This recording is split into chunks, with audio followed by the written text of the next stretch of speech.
What a night, what a fight, man. This was a good card right here, yo. This was a damn good card. Shout out to the Zone and Matchroom Boxing for putting this on. And Mexico, for the people of Mexico. Shout out to the Mexican fans. They turned up and turned out. Man, this was a legendary night for this young man right here. Got his first world title. Sure, we're going to see a lot more of him. We're going to talk about that. I got this as Fight of the Year early candidate right here. Wouldn't mind seeing it again. I know one guy's face looked more worse. You know, my man look a little more beat up on the side right here. But trust me, this was a close fight. This shit could have went either way. So we're going to talk about all of this and more. It's your man Marq Nash breaking beats. Let's get it, baby. This is my passion. This is what I love to do. But some days, sometimes, I'm just like you, man. I hate this job. Damn, I hate this job. Damn, I hate this job. Damn, I hate my job. Damn, I hate this job. I'm just like you. Damn, I hate this job. Man, I hate this job. Man, I hate my job. From a good dream I wake, sun rays on my face, planning out my day, hoping this ain't the one that I catch a case. I feel so good, I feel so straight. My manager keep calling me saying, hurry up, you late.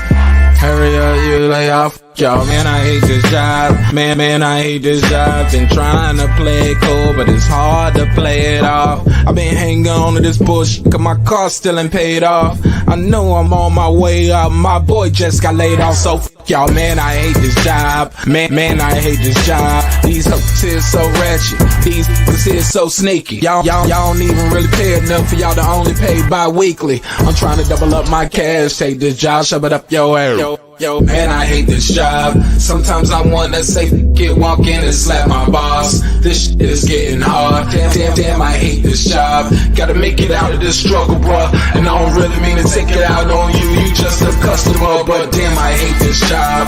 Damn, I hate my job. Damn, I hate this job. Damn, I hate my job. Damn, I hate this job. Damn, I hate this job. Damn, I hate my job. Damn, I hate this job. We're the reason why your stockholders always stay afloat. Yet I'm asking, are they hiring? Like everywhere I go, schedule will say 9, but I think it's fine if I clock in at 9:04. I work 40 hours a week plus overtime just to be bro. So y'all, man, I hate this job. Hate that I applied. So much has transpired since the day that I was high. Told me I could advance, but you were telling me lies. Gotta give your notice before I quit, but you don't say shit right before I'm fired. Damn, man, I hate this job. Sometimes I wanna say, walk in and slap my boss. This shit is getting hard. Damn, I hate this job. Gotta make it out of this struggle, bruh. And I don't really mean to take it out on you. You just a customer, but damn, I hate this job. Damn, I hate my job. Damn, I hate this job. Damn, I hate my job. Damn, I hate this job. Damn, I hate this job. Damn, I hate my job. Damn, I hate this job. You and your procedures, you and your protocol, you and your policies, none of that shit don't apply to me. You and your quotas, you and your standards, you and your 2 sick days a year. Y'all niggas bananas. Wonder why the postman's posted with hammers, going postal with Popo on camera. His wage got him enraged, stressed out, it's hard to maintain. He flips the middle, grabs his. He said, if you don't get the picture, I quit. You ain't shit, mother. Man, I hate this job. Sometimes I wanna say, walk in and slap my boss. This shit is getting hard. Damn, I hate this job. Gotta make it out of this struggle, bruh. And I don't really mean to take it out on you. You just a customer, but damn, I hate this job. Damn, I hate my job. Damn, I hate this job. Damn, I hate my job. Damn, I hate this job. Damn, I hate this job. Damn, I hate my job. Damn, I hate this job. Look, man, I hate this job. I put my pants on one leg at a time, just like you. I'm out here trying to take care of my family. Damn, I hate this job. It's not always glamorous, for real, but I do what I gotta do for me and mine, you know? Damn, I hate this job. Damn, I hate my job. Damn, I hate this job. Damn, I hate my job. Damn, I hate this job. Damn, I hate this job. Damn, I hate my job. Damn, I hate this job. Damn, I hate this job. Damn, I hate this job. Damn, I hate my job. Damn, I hate this job. I'm just like you, nigga. Damn, I hate this job. Man, I hate this job. Man, I hate my my job.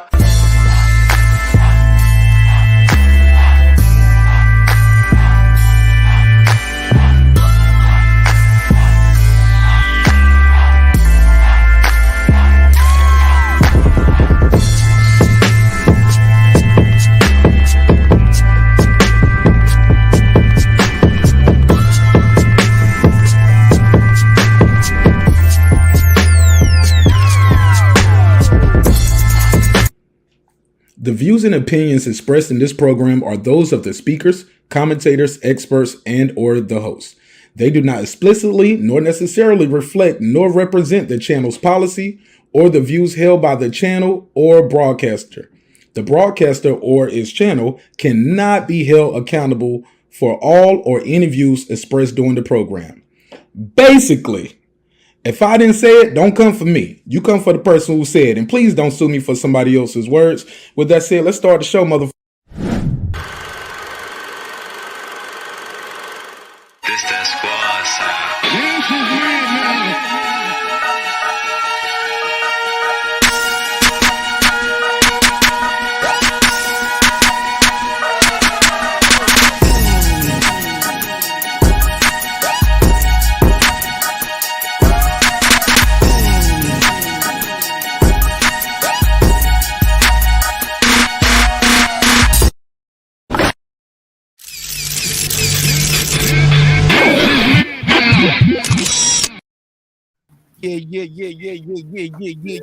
Yeah. What up, though? What's popping? What's happening? What's going on? You back in the lab with your favorite neighbor, your man Marq Nash. He is I am he. Another great episode of Breaking Beats. Viva la Mexico. Let's say that again. Wow, man. Mexico put on for the city tonight. Oh man, put on for the country. The ladies this was a whitewash. Cruz won every round on all three cards, and she won every round on mine too to retain her title. In this rematch, no excuses. No excuses. She lost every round. I know the last fight she said her trainer had died. I get it. No excuses this time. My buddy right here already pulling them right here. Now I'm just. We're gonna talk about it. What a night! What a fight! Mexico showed out. And the fights were so exciting leaves this YouTuber asking the question, should more Americans implement the Mexican style to have more quote-unquote exciting fights? I mean, a lot of skill was displayed tonight. It wasn't just how they say rock'em sock'em robots. Definitely a lot of skill in that ring tonight. Shout out to Mexico again.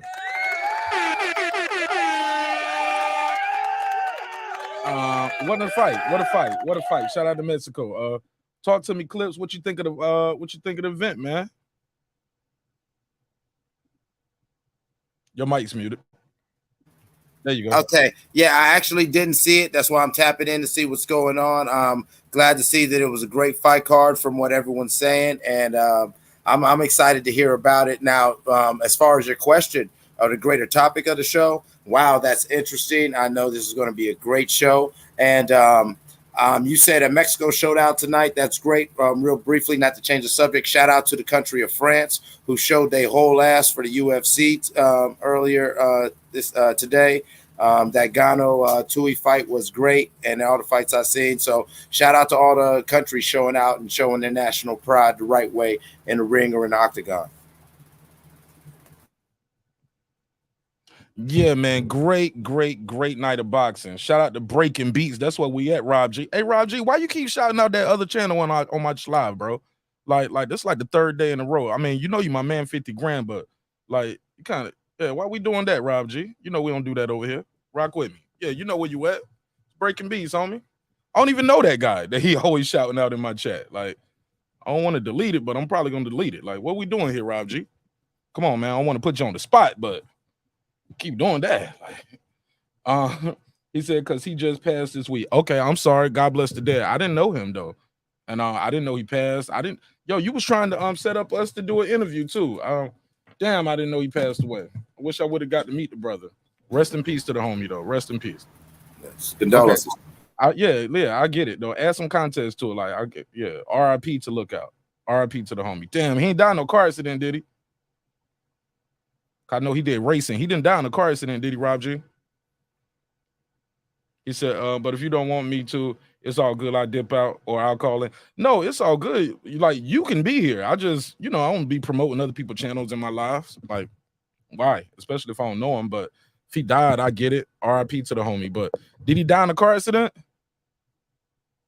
I hope he didn't die in a car. Puro, I need you on this panel, baby. Mexico came and represented. He said, I just tried to call you. Let me see. I get it straight. Bear with me, Rob G. Set the phone line up because we are gonna take some calls. Immediate reaction. Clips didn't see the fight. I need somebody to call in or talk to me who see all the fights. This shit was good, man. This guy right here from South Africa, young brother, man, went in there and got busy. I thought it was gonna try to take it from him at one point because the fight was kind of close, but the special one was not having it, man. He did everything he was supposed to do tonight. Went in there and kicked some ass, took some names. Man, like this guy was good, man. This fight right here, Flores versus how you say his name? Nashinga. Flores versus Nashinga is definitely going to be nominated for Fight of the Year. Mark my words. This shit right here, Clips. If you didn't see this fight, go back on the Zone, go on YouTube, wherever they're gonna have this fight at, and rewatch the fight. Oh my God, Rob G said you tried to call. I just tried to call. Try to call again, Rob G. 470-705-9507. Let me make sure I got everything open. Hey, judging by that post-fight picture with them side by side, it looks like the Mexican fighter, sure enough, he didn't see a right hand he didn't want to eat. And looking at the South African brother's face, it seems like that left overhand was finding its mark on him. He was so exhausted though, bro. They both were exhausted. I got to look at the punch stats for this, man. Man, I wouldn't be surprised if they threw 2,000 punches tonight, man, between the two of them.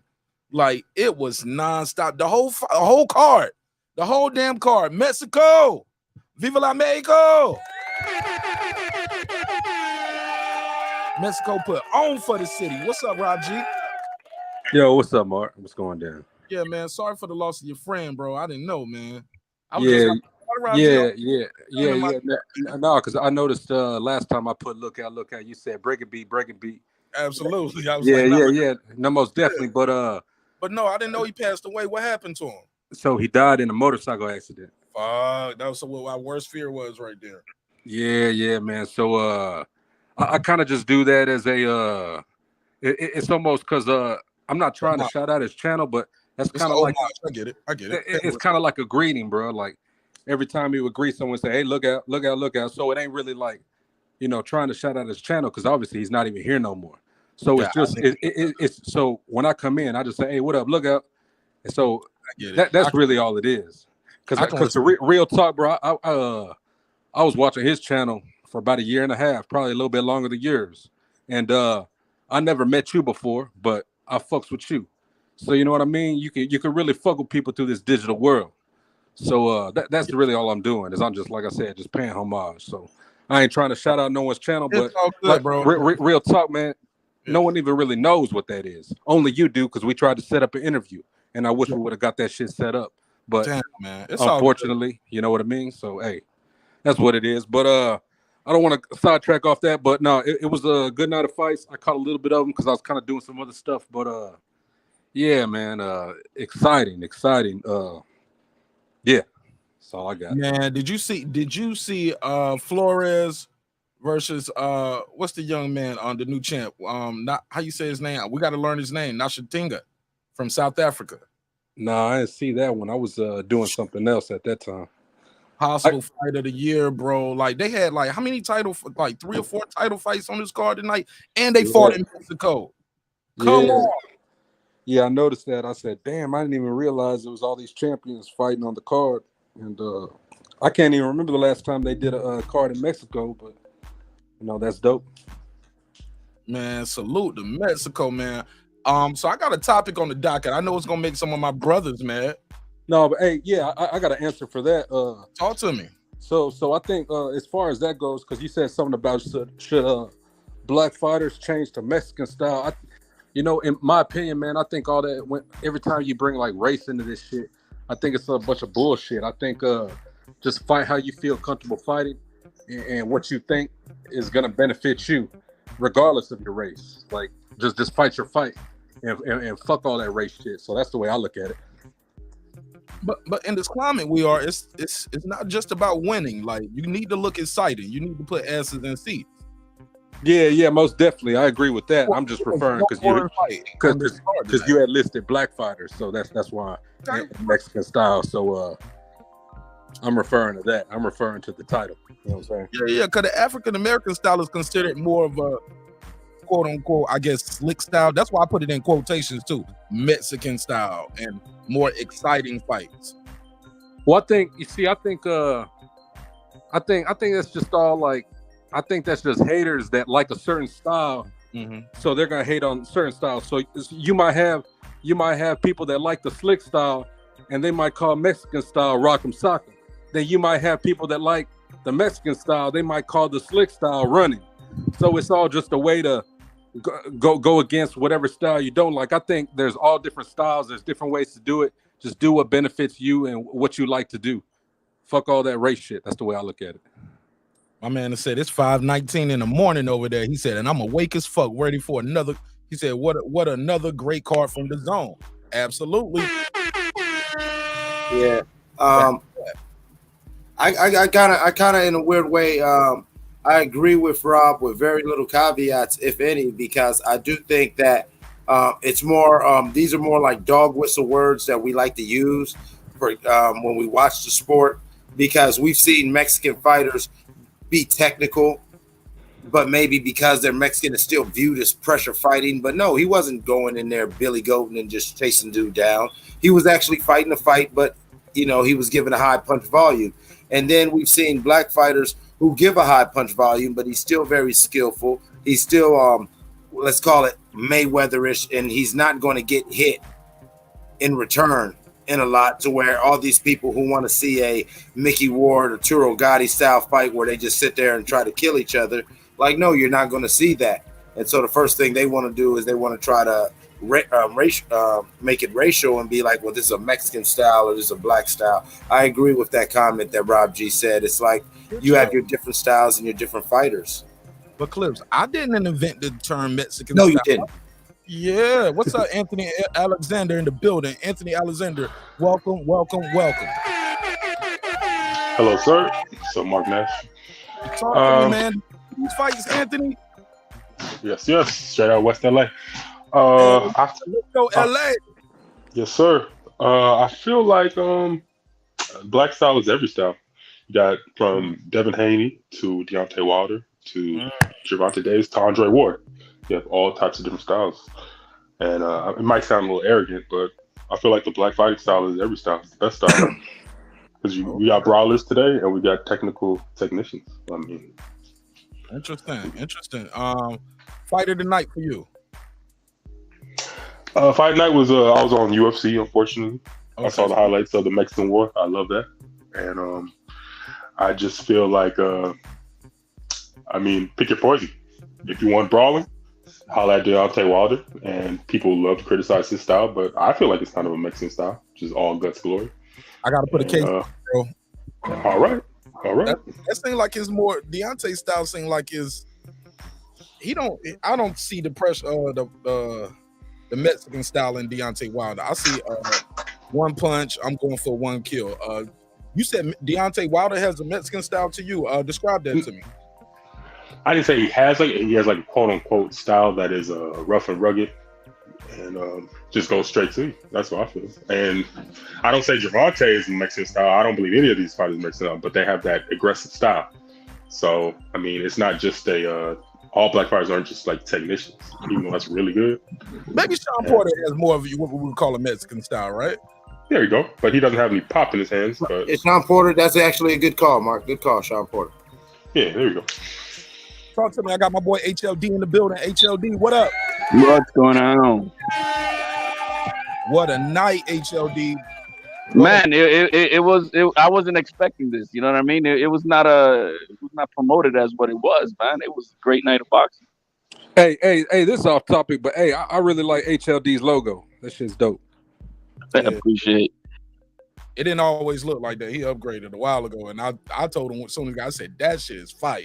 Yeah, I like that. It's like a monogram. Yeah, he had a picture of himself at first and eating some donuts, looking.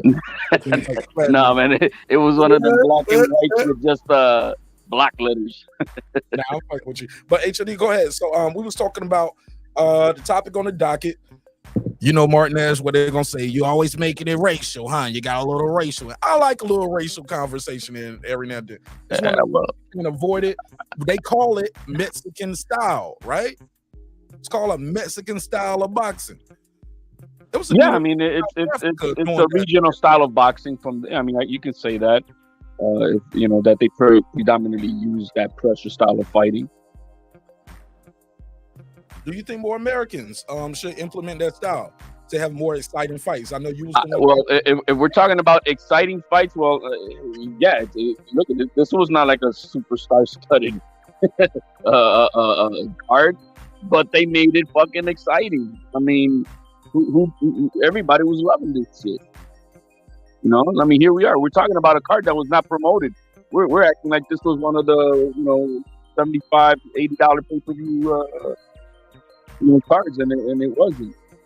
You know, so I think it does give to a more exciting bang for your buck entertainment.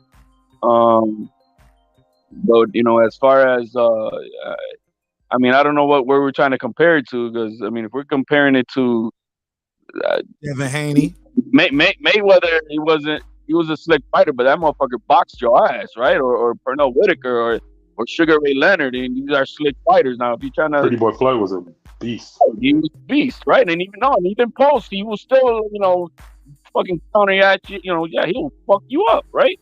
So no one gives that Pretty Boy Floyd the credit of the assassin that he was. He wasn't. He'll get you the fuck out of here. And then so you get mad because at the end of his career, he's like, no, let me extend these fights and just win the fight. But he went damn near 21-0, getting niggas the fuck out of here. And that's how he had brittle heads. I mean, that's why he changed. But he was getting people out of here still with the slick style fighting, not with this other new age shit that we're seeing.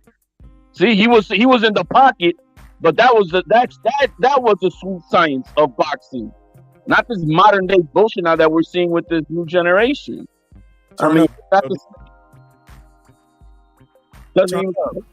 honestly, I want to hear the rest of this. I want to hear the rest of this real quick, Cliff, because whenever HLD start talking like this, and man, I know you spitting all over your mic and your computer screen all over the house right now when you start talking like that.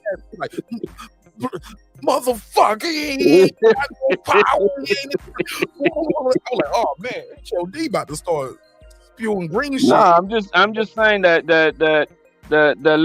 let's make this clear. The true sweet science of boxing is not boring. All right, it's not boring. Mayweather was not boring, or Pernell Whitaker, or Sugar Ray Leonard. I mean, Shakur Stevenson was starting to go on this new age shit of I don't know what the fuck you want to call it, but it's not the sweet science to me of what I grew up on. And then after Nakatili, he turned it up. He turned it up. He stayed in the pocket, beat your ass, and you ain't touching me still, motherfucker. That's what I want to see. So and up in weight though, HLD, which made him have more power.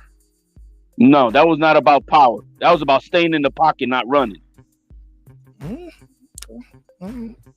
Yeah, he stayed in the pocket with Valdez too.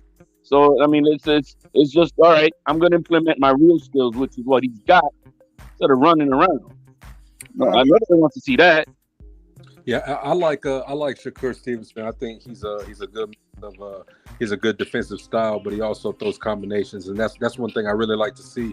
And Mark, whenever we was talking on a members only, that's when we were talking about like someone that might be boring or whatever.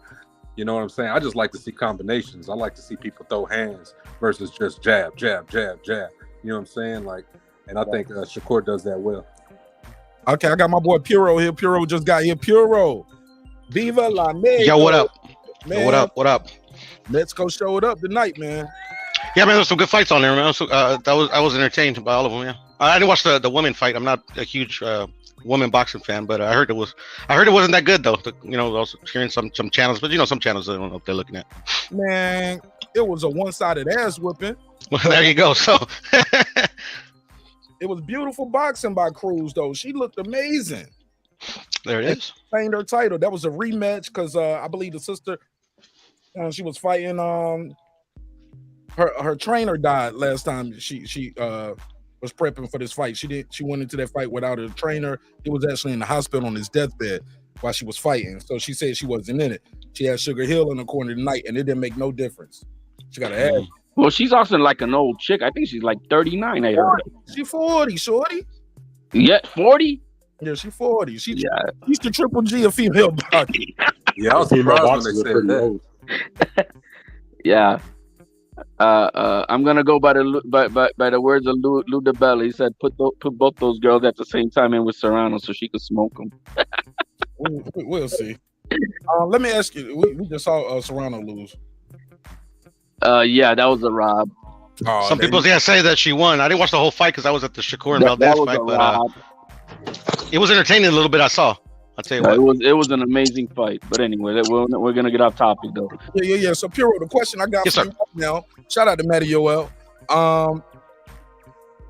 Should more Americans or African Americans implement the Mexican style of boxing to have more quote unquote exciting fights? Well, I'll preface my answer starting with this. Mexican style is a marketing ploy that the promoters invented. I don't know when. If you go to my channel, I uploaded a video a while back of Marquez explaining what he thinks the Mexican style is, and I thought he broke it down pretty.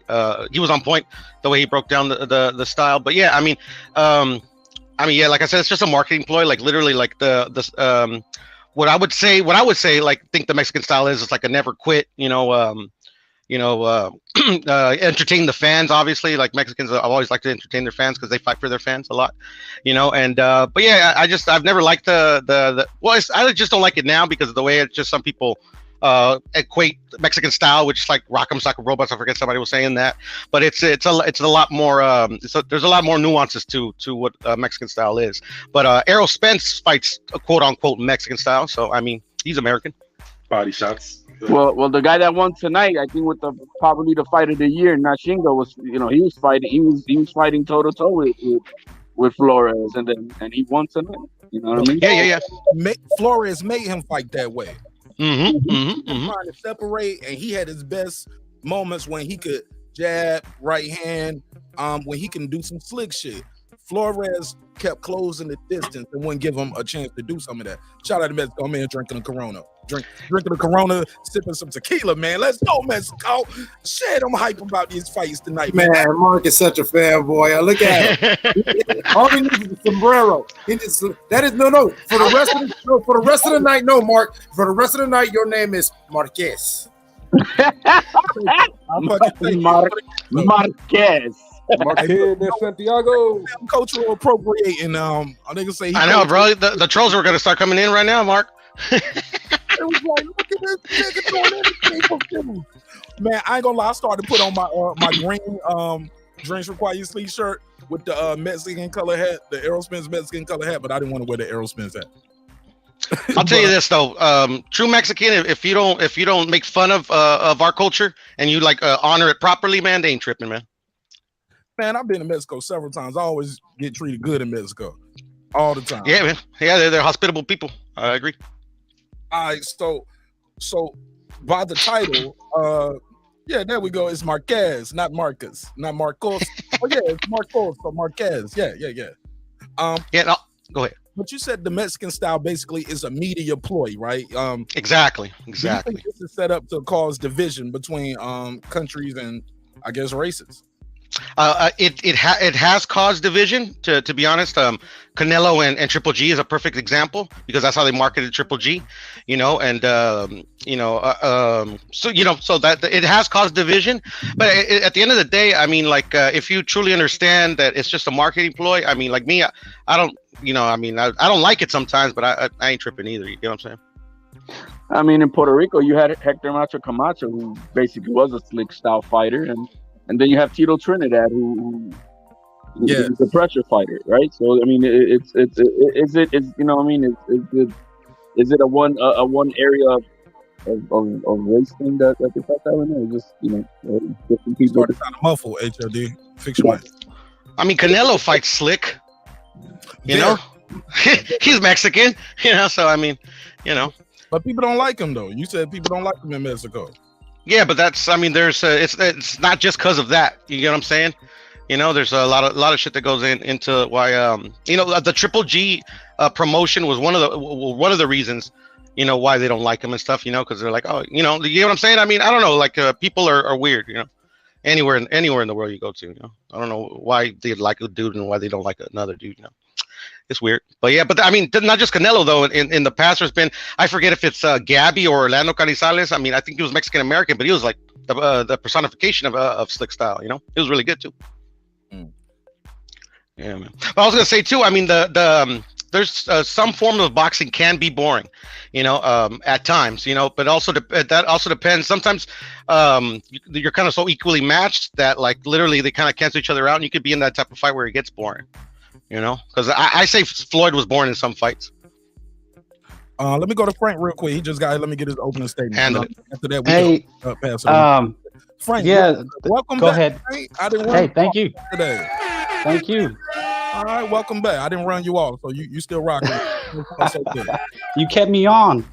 All right, man. Hey, look, we ain't gotta agree, homie. Okay, yeah. Let's go, man. What you think of my the fights tonight? Did you see the fights? Yeah, I did.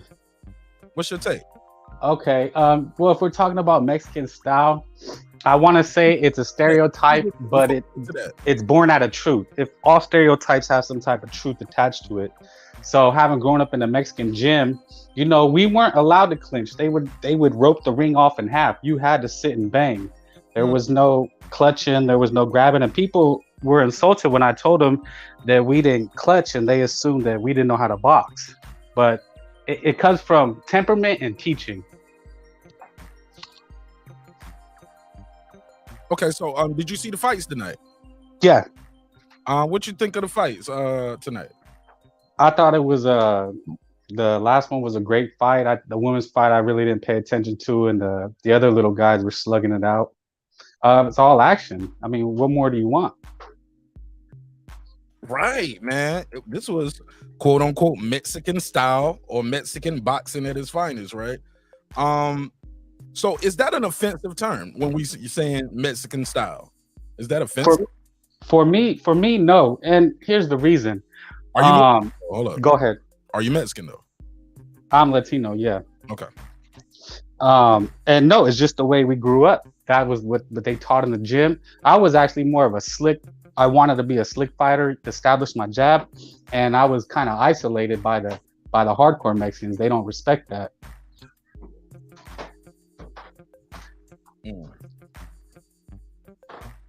Okay, pass it around. Anybody got anything they want to add? Go ahead, Clips.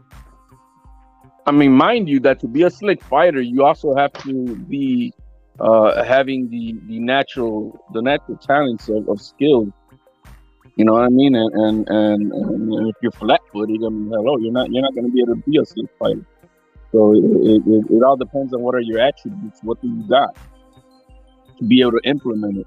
Because if you're heavy foot, I mean, how the hell are you going to be a slick fighter and have the movement of footwork for that?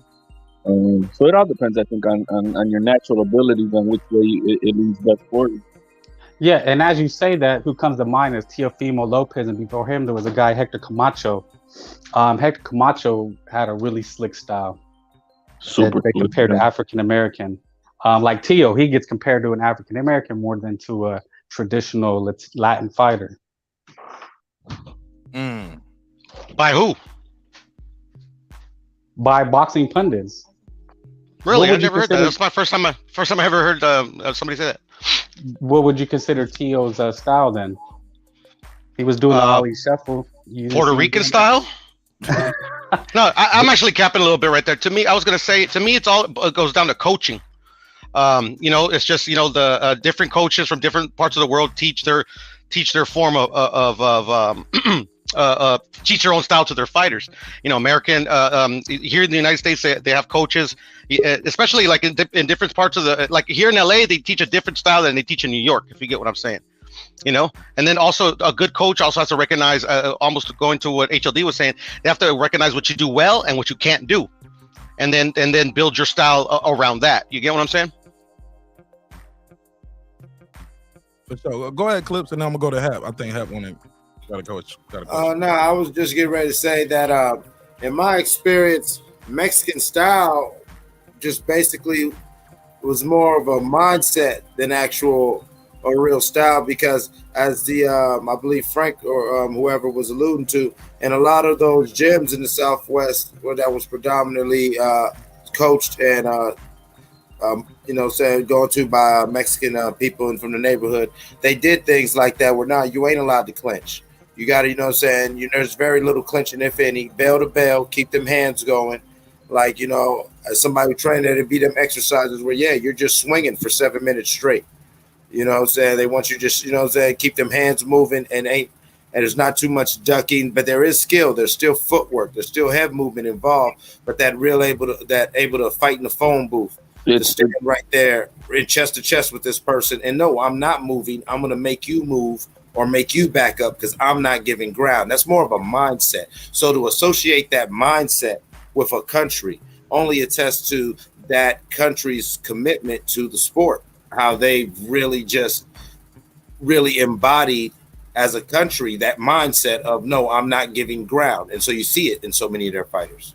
No, I think it's I agree with that you. mindset. I really do. I think that determination and that no quit attitude type of shit, going all out and I mean, look, the guy that fought Estrada today, that kid was fighting only 6 rounds fights before this shit, and he came out of nowhere. This was supposed to be a tune-up fight.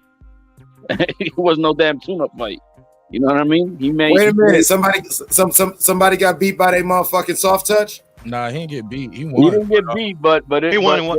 It wasn't a soft touch. It was not a soft touch. Oh, it was not a soft touch. It was not a soft touch. It was a last-minute replacement. So he didn't train for that guy, right? It was no. He was. Yeah, it was like 2 weeks ago. I think they put him on. You also got to know how Gallo fights. Wait a minute, Mark. You telling me this man clocked out from his shift and almost went and whooped somebody's ass on TV? Yo, but I mean, but even like the which I think is going to be probably one of the candidate fighters of the year. These two guys, seventh, I think is and Flores. I mean, these guys are, they clocked out. One guy works at has like a little, he sells like a little in a bodega with his wife, selling a little bit of everything. And the other guy grew up like by a chicken coop and shit that we're talking about. Like these guys were like poor of the poor, you know what I mean? Trying to, and they went all out. So I mean, I think it's just the mindset and stuff. The style that we saw, it's perseverance. Yeah, I said teaching and temperament. It's also the person's temperament. I mean, some kids, they love to fight. And some kids, one of the hardest things to teach a kid is to fight back. Your first instinct is to run out the ring. Yeah, it's like the old age carpenter, the new age. In the old days, you're hammering shit and you hit your thumb with the hammer and you say, "Damn it, fuck!" But then you keep on working. Now the new age carpenters, they hit their hand and they're 3 months off on workers' comp. Now, I will say this to the whole mindset thing. Now, you talk about Mexican fighters and blah, blah, blah, but we've seen all that dog and that mindset get beat the fuck out of several Mexican fighters because, it is a mindset. It's not a style of fighting because when fighting different Floyds or when Duran fought Sugar Ray the second time, when you keep getting your ass popped and getting jabbed by a skilled fighter every time you try to step forward, you will say no mas. You will slow down like Marquez did against Floyd. All that. It's a mindset. It's not a cultural thing, and there's a way to beat that mindset. It's called beating his ass. These are their true warriors. You fight in the spirit of a true warrior, and the way to beat them is to dominate them. So I think that's what they mean by Mexican style. You got to beat this man. Let me go to Hap real quick. Hap was trying to get in. He had a question. Yeah, I didn't so much have a question as much as wanted to make a comment. Salute to you, Mark, and everyone on the panel. For me, Mexican style is a fake fallacy. I agree with Puro, who was saying that it's a marketing ploy. If you look at Mexican fighters throughout the years, the only common link is what that guy Eclipse was saying, is that they have a tough mentality. They don't give up. That I could see is Mexican style. But this idea of like this Mexican style flat-footed walking into punches shit is bullshit. Okay? There's been plenty of Mexican fighters who know how to box, who box well. Look at Marquez. Marquez, Salvador Sanchez. You got plenty of examples of guys who could box off the back foot, who know how to do it all. And Nacho Beristain definitely does not take the take three to land one mentality. That you got guys like De La Hoya, right?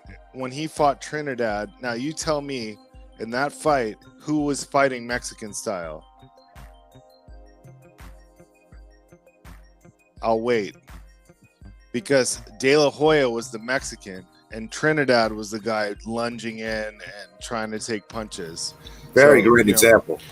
So you got guys from Puerto Rico, typically more slick, more known as slicker, type guys fighting the Mexicans. But, and also the clinching thing that I forget who it was that brought that up, that they don't clinch. For instance, Cotto never clinched, almost never clinched, but he was Puerto Rican. And then he learned how to clinch later, and that helped him. So sometimes, knowing shit is important. And also, I want to say, what's the difference between Mexican style and Philly style? Because the people talk about Frazier, Philly style. He comes forward, he'll take punches, he's trying to get inside, like all that. It's just, a different style of fighting. There's inside fighters, there's mid-range fighters, and there's outside fighters, and there's guys who can do multiple different things.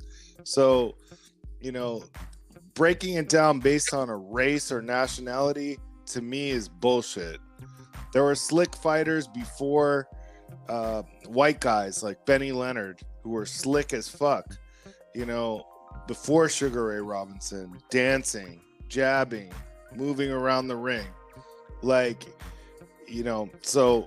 Breaking it down by race to me is a bunch of bullshit, and that's all I gotta say. That's factual right there, because what was Hagler and Hearns? Was that slick? You know what I mean? Not at all. That right. Was war. That was war. But sometimes, okay, when I think of the difference between a Mexican style and a Philly style, I don't think of Frazier when I think of the Philly style. I think of Philly style is more defensive, in my opinion. And Mexican style, when I think of a Mexican style, I think of a more offensive. When people say Philly style, they mean like a guy who's willing to get in there and mix it up. When people say Philly style, that's what they mean. Well, you ask me. I don't know. I can't speak for other people. I'm speaking for me, Marq Nash. When I hear Philly style, when I think of a Philly fighter, I think they're more slick fighters. I think they're very defensively sound. They're usually athletic motherfuckers. You're thinking of Bernard Hopkins, right? I'm just talking. I didn't even get it out. I can name more. Danny is a defensive style guy. I don't think Danny has a high punch output where he's super offensive. I think of Boots. These guys have very J-Rock. These guys they parry punches. They do things like that. They of course they do the Philly shell, things like that. I just think of a Philly fighter being more defensive, and I think of Mexican styles being more offensive. That's it though. But go ahead. I remember Arguello? What was he from? Nicaragua? He wasn't even Mexican, and that was more Arguello, yeah. Arguello, yeah. That more or less, and if you think about that in the late 70s, 80s, that set the tone for that archetype. And it's more of a Spanish fighter. You know what I'm saying? And when they see a because think about it, like even when the Eastern European wave started coming in of Eastern European fighters from the Slovakias and the stands, they started coming in. and because they weren't showing quit, they weren't showing any give, win, lose, or draw. You started seeing them getting associated with Mexican boxing and getting embraced by the Mexican boxing community. Well, really, honestly, bro, to be honest with you, Jake LaMotta was the epitome of Mexican style, and he's Italian and a motherfucker, bro. And that was before there were a lot of Mexicans in boxing, like on that level of stardom. You had Jake LaMotta, you had Bobo Olsen, like a lot of Italian fighters had that style, and also Joe Frazier, bro. I'm telling you, Mark, when people say Philly style, they mean brave, strong, coming in. You know, they don't mean Bernard Hopkins. That's something that's developed. Maybe now it means that. But back in the day, Philly style was just like synonymous with Mexican style. A guy who's going to come in, try to get on the inside and land body shots and knock you out. And, you know, that to me, it's just a fallacy, bro. And I'm glad I'm here to break it down.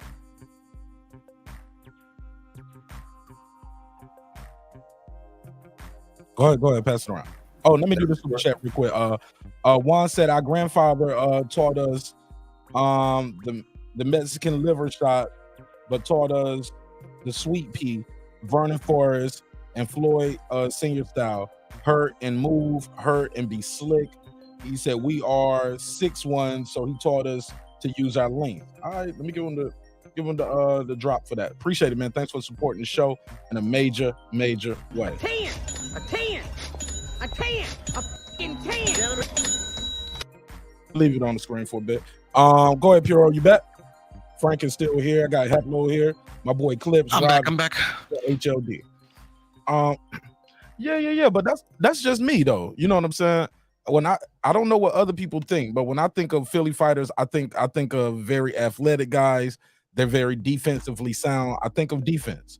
I don't think of like a Mexican style, like where they just shoulder to shoulder, chest to chest. You're younger than you're a younger guy. Yeah, I'm 40. I mean, I'm 40 though, bro. I ain't that young, bro. You know what I'm saying? I ain't that young. Now, if you want to talk about, you don't think Frazier is the epitome of the Philly style? Like that's what when people say like Philly style, I feel like they're saying Frazier. Well, how many or more guys from Philly doing Frazier, or more guys from Philly fighting like Meldrick Taylor, Bernard Hopkins? That was the criticism of Meldrick Taylor right there, that he had too much of the Philly style. If he had fought slicker and fought on the back foot and just stayed away, he would have won all his fights. But he had too much of that Philly mentality, which is come in there and trade punches. And that's why people criticize him. I think people criticize for more than that too, but that's just boxing. Everybody gonna have a naysayer. But that's just me personally, what I think. You know what I'm saying?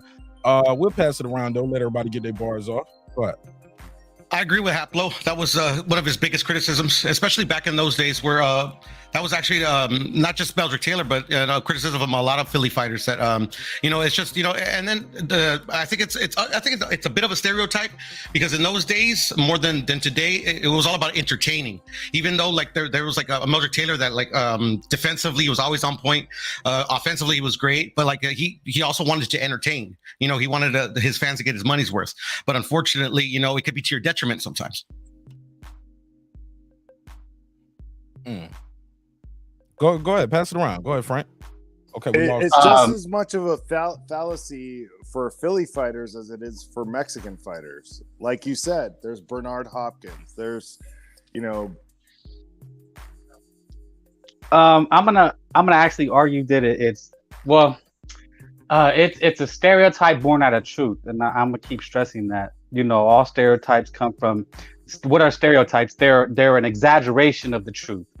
So it's not that they're false. It's just people take them to their extremes. So when someone says a Mexican style, it's what you said, flat-footed, slugger. But that's not necessarily the truth. But it is true when you hear a Mexican coming, is going to be fighting. You think a guy who's tough as nails and who's going to fight. Orlando Salido comes to mind. You know, these type of guys that they may have 10 losses, but on any given night, they're going to beat your ass if you're not on your A game.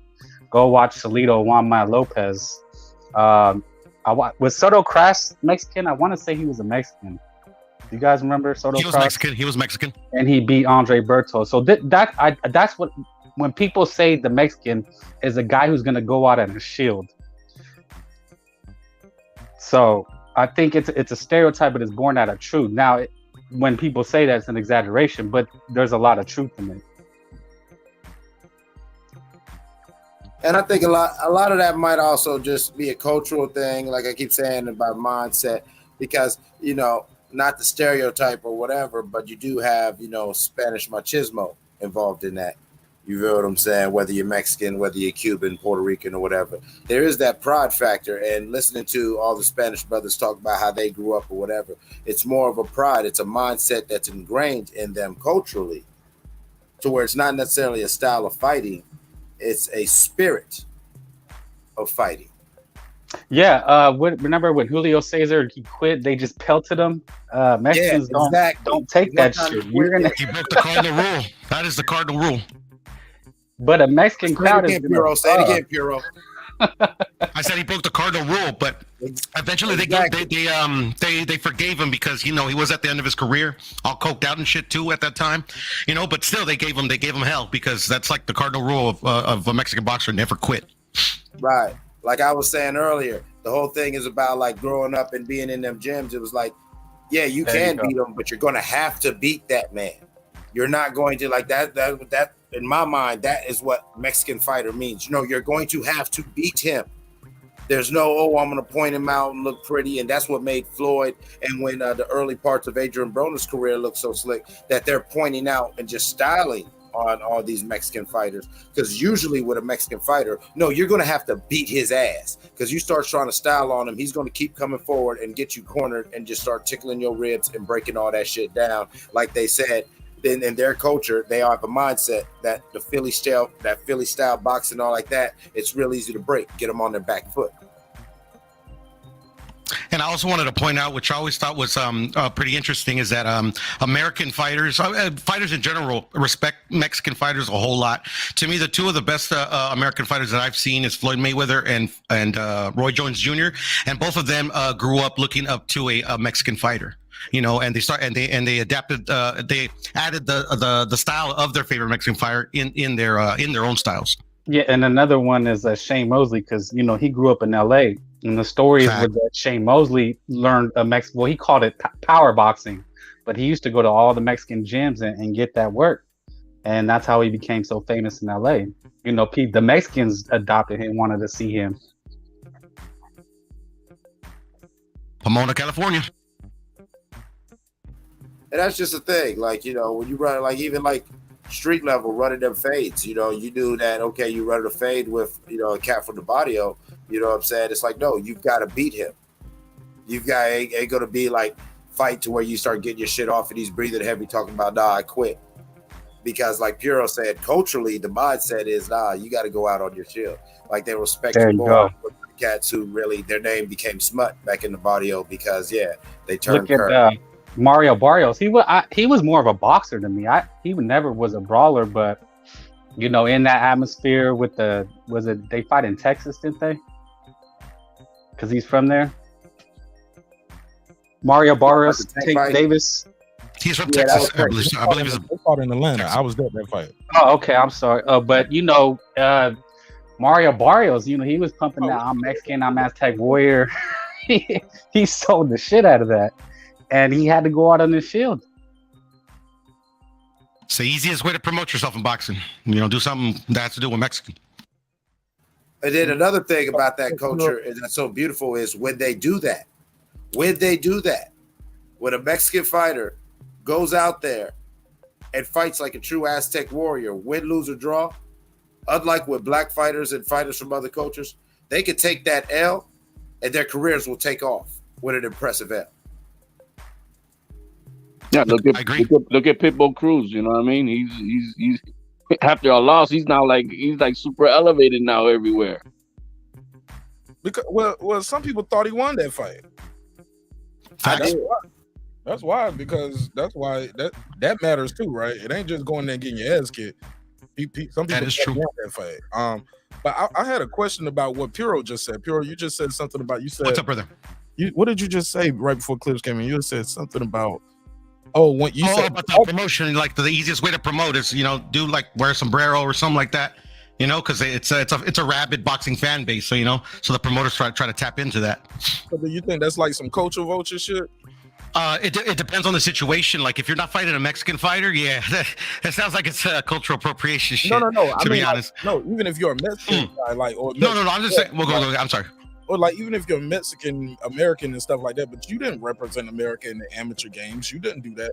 But now that you're pro, you need to tap into that fan base for the dollars. Do you think that's like some culture vulture shit? Like you could have represented Mexico in the Olympics, but you chose to represent America. You know. I think I don't know too. I couldn't tell you beyond the shadow of a doubt. Like if it bothers some people, I'm sure it does. I've heard people. It's like I hate when he comes out with this. I hate when he comes out with that. But I think the Mexican people, like in general, like I would say, as long as you don't do anything to like totally disrespect the culture, I mean, they usually let it slide. Especially if you fight exciting. Well, not Oscar though. I thought that was one of the issues with Oscar. That like they was mad that he. Nah, the only reason like I was mad at him in particular is because he beat Chavez. Also, like the Mexicans adopted him for the Mexico versus Puerto Rico rivalry, and then when he started running around at the end of the fight, that kind of like lost him of quite a bit of fans. I think every situation is different. To be honest, I think that's just because we're all individual people. Even though some are from Mexico, some from everywhere. Everything bothers somebody a different way. Or maybe not at all. So if but it doesn't mean it's a marketing ploy. It's just, I mean, if that's what you carry, that's what you are. Look, Estrada tonight had like a I don't know, some deer dance or something going on. I thought that was fucking cool though, HOD. I thought that was real cool. You know what I mean? And that's not, that's just that's the way he runs. He represents. You know what I mean? It's not about a marketing ploy or anything like that. Yeah, I think he identifies as a Yaqui Indian, Estrada does, so that's why they were doing that like before the fight. I thought it was pretty cool. I've never seen something like that before. Actually, I'm lying. I think Little Red Lopez used to come out with like the big old headdress and stuff like that. So it's happened every now and then. I'm actually a big fan of when fighters, not just from Native American or Latin American cultures, even African cultures or Caribbean cultures, come out like true warriors in the old school fashion. Like how they would in a real test of combat. Like, yeah, you would come out probably in your ceremonial dress with people beating the drums, chanting you on, your tribesmen chanting you on. I like that shit because that brings back the true spirit of this great sport and why this great sport is so ingrained in so many cultures. I agree with you. Eclipse, I always thought they just it showed kind of like they're fighting for more than themselves when they do something like that. Exactly what I said. Hence the Puerto Ricans, man. We come out where every damn flag there is of us, bro, and anything that Puerto Ricans is blue, is red, white, and blue. Everything. It's red, everything. White, and blue. You know what I mean? Coordinated mouthpiece, everything. He might even have his hair dyed red, white, and blue. You know. Fucking underwears are too, man. I promise you that.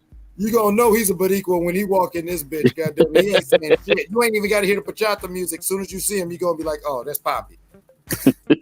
Yeah, Puerto Ricans, man, they're just like Mexicans. They're very, very proud of where they come from. All right, so my boy Dury Jones said Estrada is done in his book. He said he took a lot of unnecessary damage, even though he wanted to fight. What y'all think? Method's capping as usual. So what?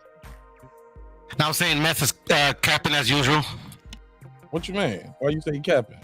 Because I know he be capping, a lot of the times. But I've told him before. We've had some good debates, me and him. That's Method?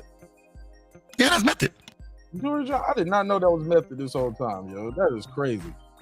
Okay. And you said he's done in his book, and you said he's capping. Frank, based off what you thought, do you think he took too much punishment? Is he done in your book? No, to me, I mean, when someone's done, like officially done, I think their punch resistance is just gone. Who's the last person we've seen that? I've just seen somebody recently. You can tell their punch resistance was gone, but it depends who you're facing too. If he's gonna face Chocolatito again, I mean, they're both kind of at their end of the careers anyway. It's not like he's facing some young puncher. that's gonna just blow him out of there. Amir Khan, punch resistance gone. There you go. Did he ever have any? Yeah, I mean, he took some McDonough shots from hell. Shit. That is true. That is true. The Maidana fight was impressive. That was like his career performance. What McDonough hit Khan with is what Ortiz got hit with, and he was like, no mas. Whenever he walked up there, like, nope. Yeah, he definitely quit. All right. Same question. HOD. You think he took too much punishment? I think it's nothing more than usual than what he does when he's in a 12-round war. So, I mean, the only thing it was just unexpected versus this kid. That's the only thing that kind of shocked everybody. It was supposed to be a more soft touch fight, and ended up being a 12-round war. I'm sorry. The name Gabe Flores. Remember that fight a couple of months ago, a month or two ago? That kid Gabe Flores, and he was a young guy, and he's done. You've seen his punch resistance. Yeah, I agree with you on Gabe Flores. Yeah, unfortunately. He got hit with them clean shots. He got his ass kicked though. He got knocked down 5 times. It was he just kept getting clipped by a non-puncher. But Yeah, got like 9 KOs or something like that. But even before that, he was getting wobbled. There was a fight before that where he just kept getting wobbled. Yeah, he came back, knock out he's Jose Vargas or something right now. Josue Vargas. I hope not. Shit. It might be a rap. It might be a rap. It might be. You're right. I didn't see that. He might be cut by Top Ring. That I can say. Top Ring might end up cutting him. So based on what y'all saw, Chocolatito is gonna beat him. Sounds like. Yeah. I would have my entire bag on Chocolatito. Do y'all want to take Estrada in that fight? Do y'all want? You'll take Estrada. So do y'all want to see a trilogy based off what y'all saw tonight? You have to. I would like to, because I mean, Chocolatito's at the end of his, of his reign of fighting. So I mean, I'd like to see him perform, still at the level that he did last time, as many times as possible before it's all said and done. I mean, we better see it. Like literally, they stripped him of both of his titles because of that fucking trilogy. So we better see that shit. Yeah, I mean, they were. I think they're talking about December. So who knows? I don't think he's ready to fight back in December, bro. He need to recover. Who? Estrada. Nah, he's ready. Man, he took some licks, man. Yeah, all boxers take licks, Mark. No, not turn around and fight a damn walking Hall of Famer. What, 3 months? Heroes like fuck it, throw him in there. Estrada's a walking Hall of Famer. They're both Hall of You'll Famers. be all right. 3 months later, though, bro, taking that kind of punishment, I don't think that's fair because Chocolatito had time to recover, bro. I just think that, man, what's this, September? So he will be back in the training camp in October. You see the mentality that we man. Cause we know what's going on. Nah, that ain't no mentality. That's let him know. That's that machismo, man. That's just his opinion. Mark, I don't think he took that much damage, to be honest. Really? I think he got a bloody nose, but like it's just that's what I wanted to explain earlier. It's just Estrada is form of defense. Like he's been in many. I'm sorry. Turn your mic down just a little bit. Oh, my bad. Let me see. Yelling at me. Shit now. Give me a second. Yelling at me. Yeah, let me just go away from it like I did before. How's this? I'm doing that. Yeah. Like, okay. Cool. All right. Cool. It's just like it's excuse me, Estrada's style of defense. Like he's never had like the greatest head movement, but he has a very good active guard. So he parries a lot of shots, but the thing is when you rely on your active guard too much and then you don't concentrate on like perfecting your head movement, you're going to get hit, and then also this guy, like Chili was saying, it wasn't supposed to be a soft touch because I've seen the guy fight before, he's a good fighter. He just I think he was just extra motivated for this fight because it was a shot for him to become, the lineal champion in that division. So I just think, he just, stepped it up a notch, but I really don't think he got too much punishment, to be honest. Okay. He did get touched up. So I mean, I don't know. How do we differentiate what it is? He did get touched up. He did get touched up, and he did get hurt a couple times. There were a couple times he did. I never saw him hurt not once. Oh, he got hurt a couple times. Yeah, well, I would say he didn't get hurt at all. Okay. What?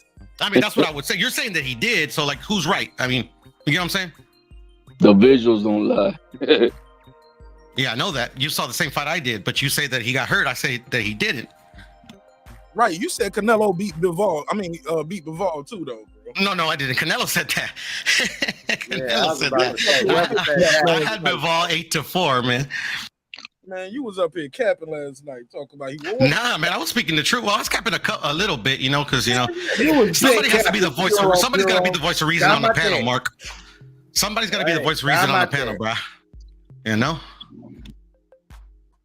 you the voice of trolling, man. Nah, I mean, I troll a little bit because to the dudes that really don't know what they're looking at. But I mean, like, I mean, it is what it is. He lost. He didn't get his ass kicked. I'll tell you that. He got his ass kicked. I mean, if we go by like where I come from, where like if you lose, it doesn't matter if you like lost by like you barely lost or if you lost by a grip. You like I always say I get my ass kicked in the fights I lost. That doesn't mean I always got my ass kicked. At most, Estrada won that fight by 2 rounds. The way I saw it.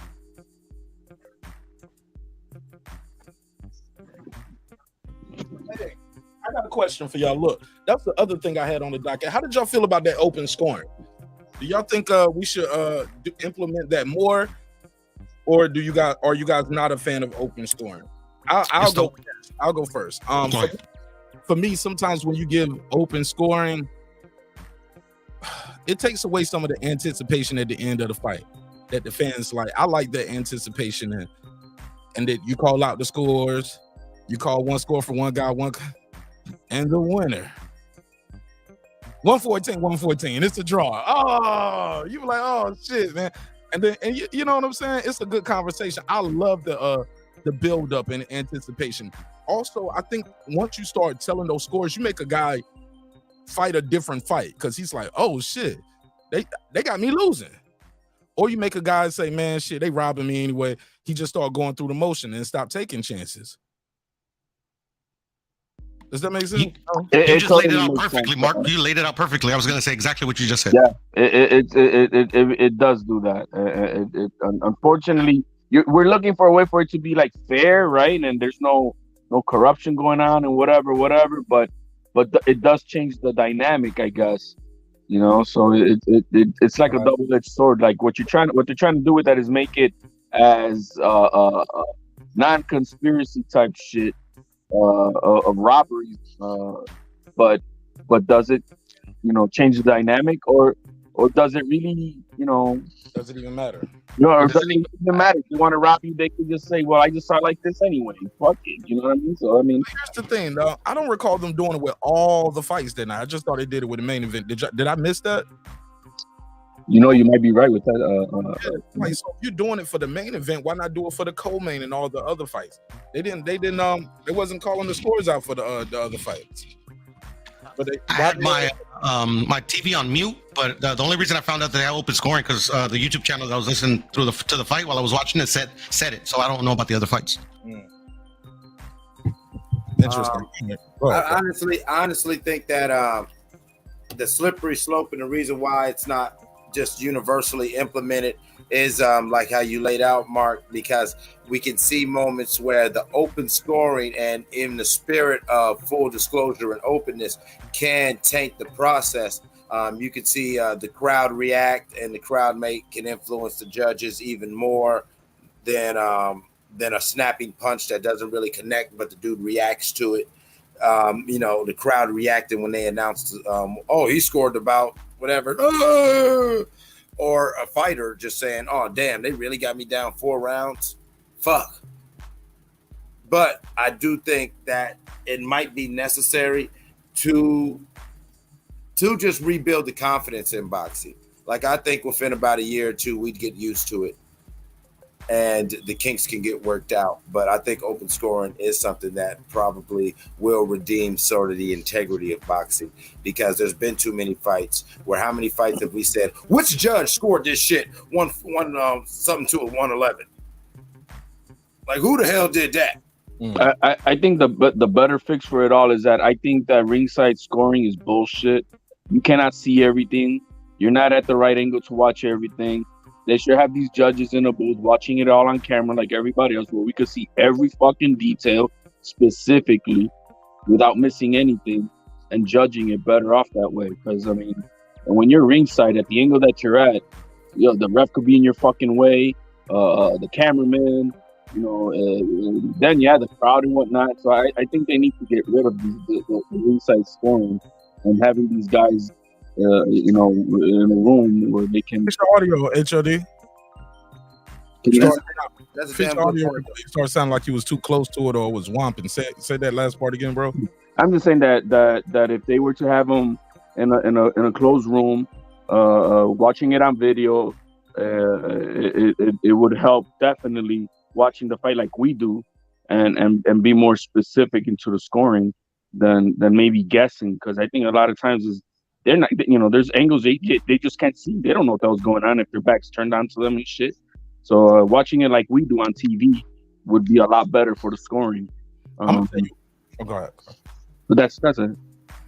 Two things. One, once you're watching backstage, it make it easier for somebody to slide you the brown paper bag. Joking, but I'm serious. Puro has an app. It's called he didn't create the app, but I know he probably wish he did. But it's called fightscores.com, right? Fightscores.com. Correct. Fight-scores, right? What I like about that app is you don't just pick a winner for the round. No, you got to think about how much a percentage you think the guy won the round, but more importantly, you have a criteria. Defense, effective aggression. What's some of the other ones? Give me a couple. Clean, effective punching, more activity. Off the top of my head, that's all I can think of. There's 4 criteria to boxing. Well, no, all the reason I'm saying that, let me say this last part on HOD. I'm gonna pull it up on the screen. I said that though because I think that's dope. Where you can't just these are professional judges. I think they should be allowed to. I think they should be should have to tell us why they gave such and such the round. You get what I mean? Like, tell us why. Don't just say. Don't have us waiting and wondering, or us as fans debating for you. But we're still gonna do that.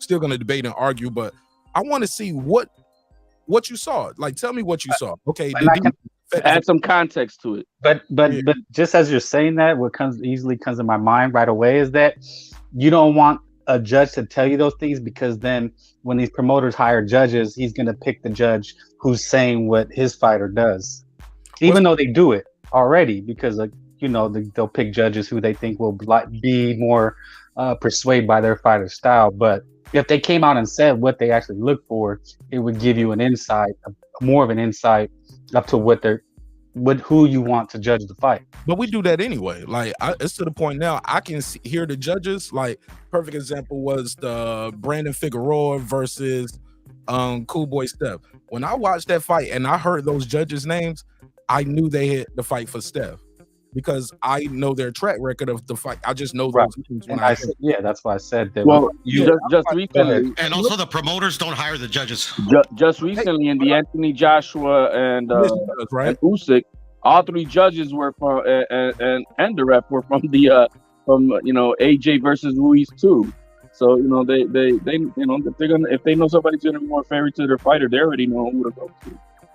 Okay, so this is what they have. So they have knockdowns, dominated most of the round, control the action, effective counterpunching, more active, significant punch or combo, even rounds, opponent dock points, good defense, landed cleaner or more effective shots on the front foot, had the opponent in trouble. So this, I love that. I would love to have these notes, like where they just got to click one of these boxes, because I just feel like it'll give us more insight into judges. But good point though, Frank.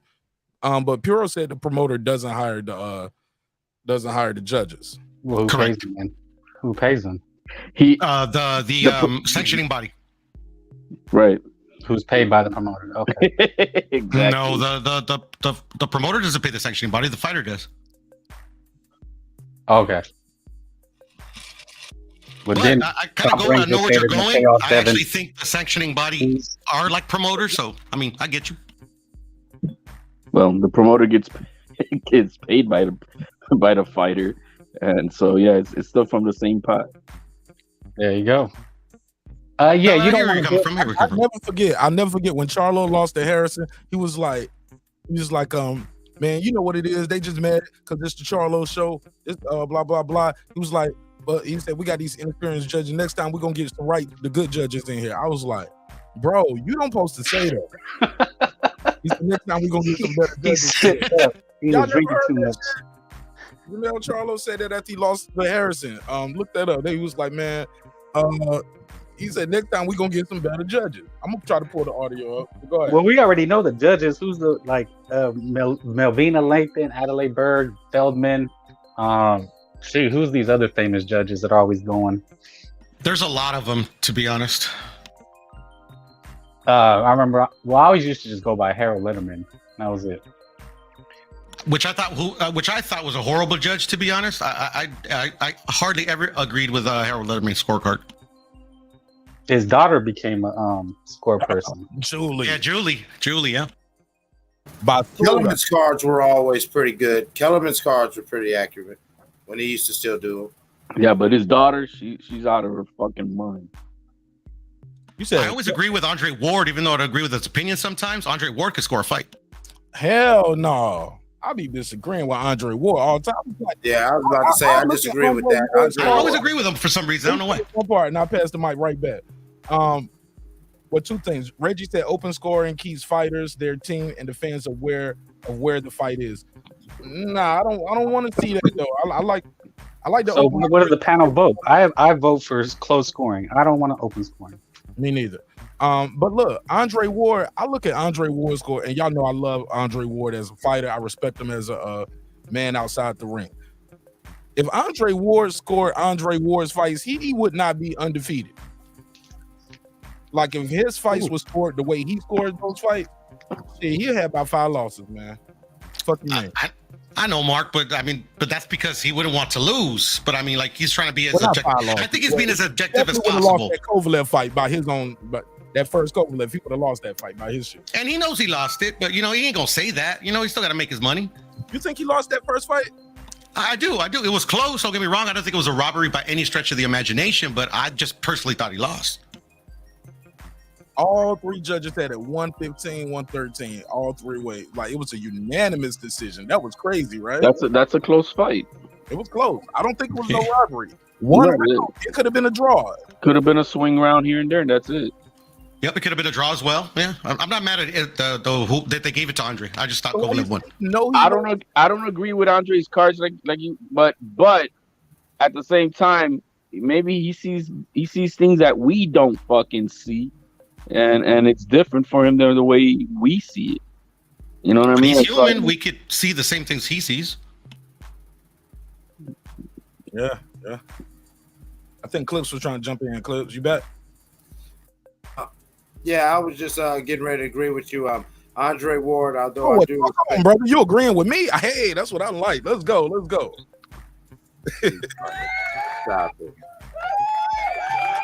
Stop it, funny guy.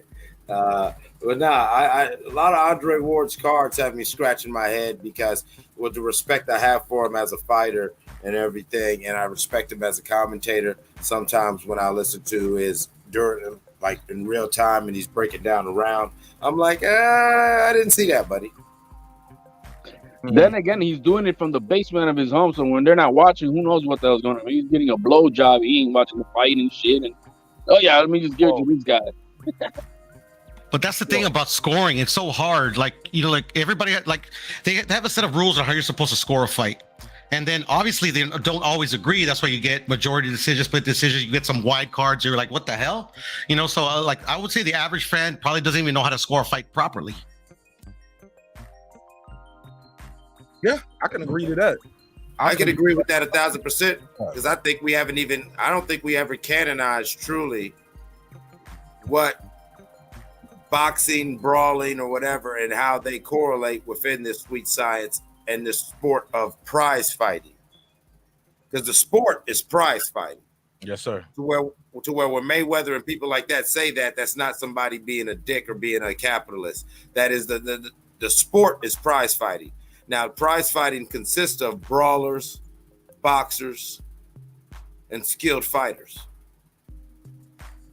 So how do you really have a one uniformed way of judging so many things that you might see within a ring? You feel what I'm saying, Mark?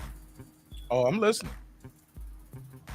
because you know that becomes because if you judge it on boxer criteria, well then the Floyd Mayweather, Sugar Ray models, yeah, that's what you want, and anything that's not that doesn't meet the standard.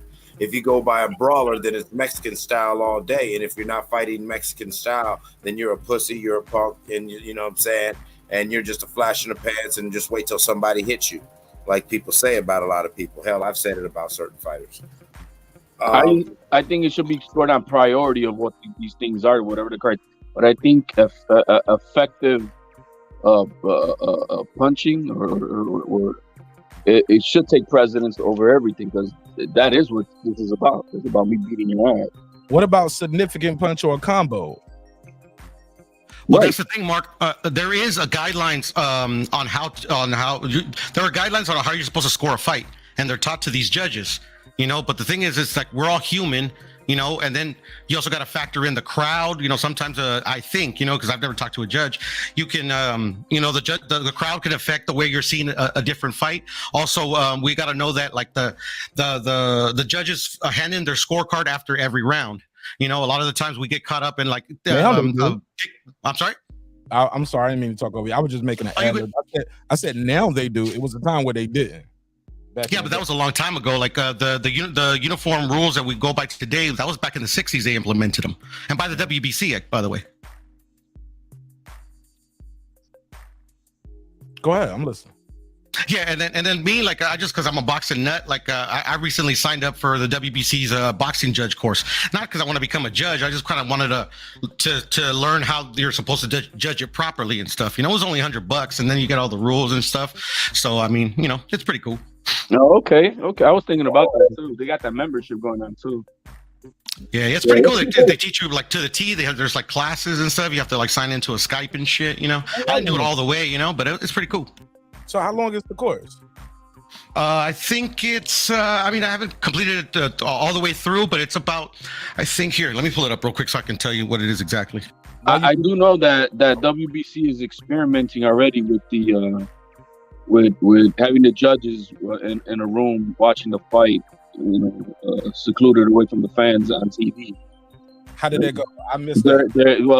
In the interview I saw with Mauricio, that you know they're working on that as we speak. So I don't know what's what they determined out of it yet, but that's what they're experimenting with. That.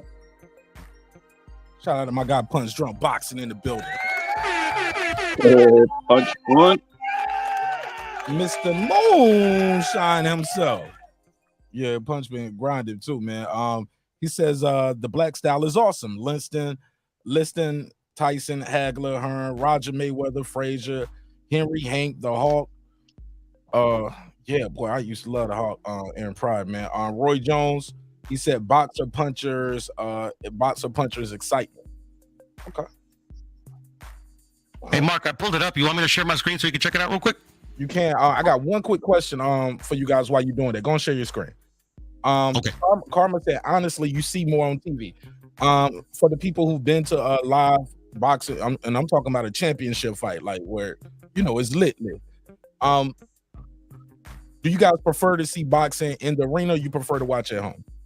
Same question for the chat, too. Do y'all prefer to go to the fights, or do y'all prefer to watch it at home? Do you feel like you see more at home? Shout out to Carmen to Ring too. It all depends on what's the experience. But if I just want to like watch the fight or whatever, or any sport, it's really nice.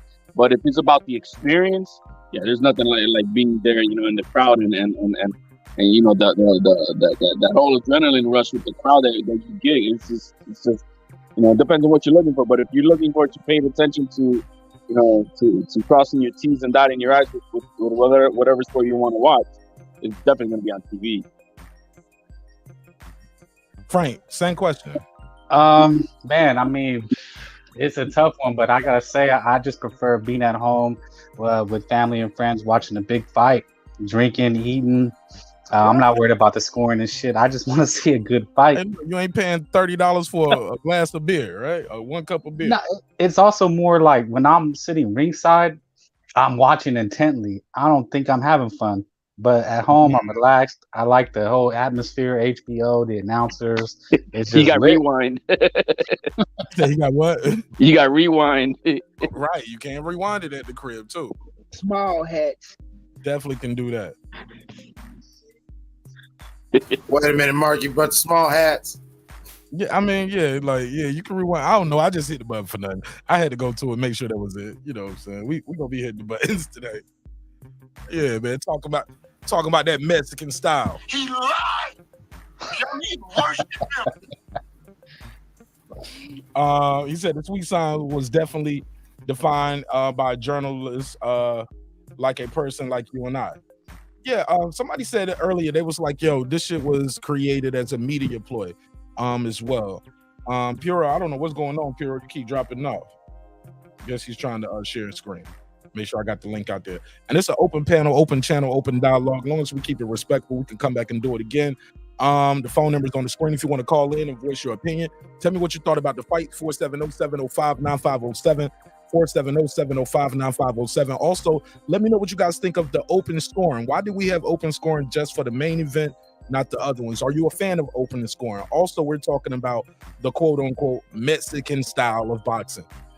Should more fighters, African Americans, even the Europeans, should they implement more of a quote-unquote Mexican style to have more exciting fights? Because I don't recall people talk about Mexicans ever having a snooze fest. It's always going down. It's always something. It happened. Juan Marquez, his first time on HBO, stunk the joint out. I forget I got to go back and check the catalog. I didn't know that. I remember that fight. That was a good callback. Yeah, that whole fight card stunk. Who was it? Yeah, it was an African American fighter. He's pretty famous. I mean, he was a contender. Freddie, not Freddie Norwood. It might have been, but yeah. So Manuel Marquez had stunk the joint out. They were never going to put him back on Showtime, HBO. So if you remember, he kind of changed his style to get back on. He had to put on good, exciting fights. He was a technical boxer. He was willing to jab and box all night. He didn't care for exchanging. And that's what this guy, Nacho Bernstein, trains this new guy, Ray Vargas, and people criticize him because he has just such a snoozer style. Tony said, panel the conversation could apply for David Benavidez. He said, I'm not sure if you guys notice it. It seems like the kid just shuts his brain off and goes forward and just goes forward, not saying he doesn't use it. I'll say this, though, about David. I feel like he knows when he realized those guys can't hurt him, he just tried to just walk him down, pressure him, walk through him. He's not, he might get hit with a shot, but he's not getting bloodied and fucked up. He's like, oh, that's all you got? He's a bully in there. He's a weight bully. He's definitely. So, Marq Nash, just something like we talk about the style, that's what it was that Pac told Biggie, switch the style up.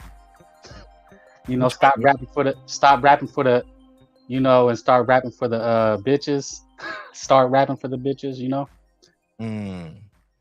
Okay. Let me do this right here. Conshawn sent the Canadian coins. Let me just round it up. Let me give him 2 drops. He said a 10, a fucking 10. He said the judges are selected, wink wink, by the commissions, but essentially have to be approved by the promoters before they get hired. It has been commonplace to say promoters pick judges. All right, let me give him the other drop for the flip 10. I got 5 on it. Shout out to Conshawn. We'll leave it up for a bit. Go ahead. Anybody want to reply? Well, no, that's just what I said. I was under the assumption that the promoters, but essentially they do. But I mean, that's boxing. They have a suggestion box. HRD, chill, man. I'm rolling. All right. So, did everybody give me their take on the open scoring? Just to make sure. Let me know in the chat too. Are you guys a fan of open scoring? Do you like open scoring? Are you against open scoring? Do you feel like, hey, look, once the fighter hears he's down, he start getting desperate, so Instead of fighting his normal fight, now he's doing something he normally wouldn't be doing because he's like, oh shit, they telling me I'm down now. After the, I think they do it every 3 rounds, right? Or every 4 rounds, right? So I think it's the 4th and 8th and then the 12th. Are you guys a fan of open scoring? Did everybody give me their take on it on the panel? I think I'm not pretty much on the same side with you that it can affect the fighter to a point, but it also takes away from the excitement value as as a consumer. That we're all waiting for and new, who the fuck is it? You know what I mean? Or if we already know, it takes away it takes it all away. So I don't think that's a good way to go about it. I actually think that open score might need to be implemented just to clean up the fuckery within the sport. You know what I'm saying? And I think that as much as it's kind of weird and there's some elements that might need to be cleaned up about it, that give it about a year or 2, it would actually normalize as fans and we get used to it.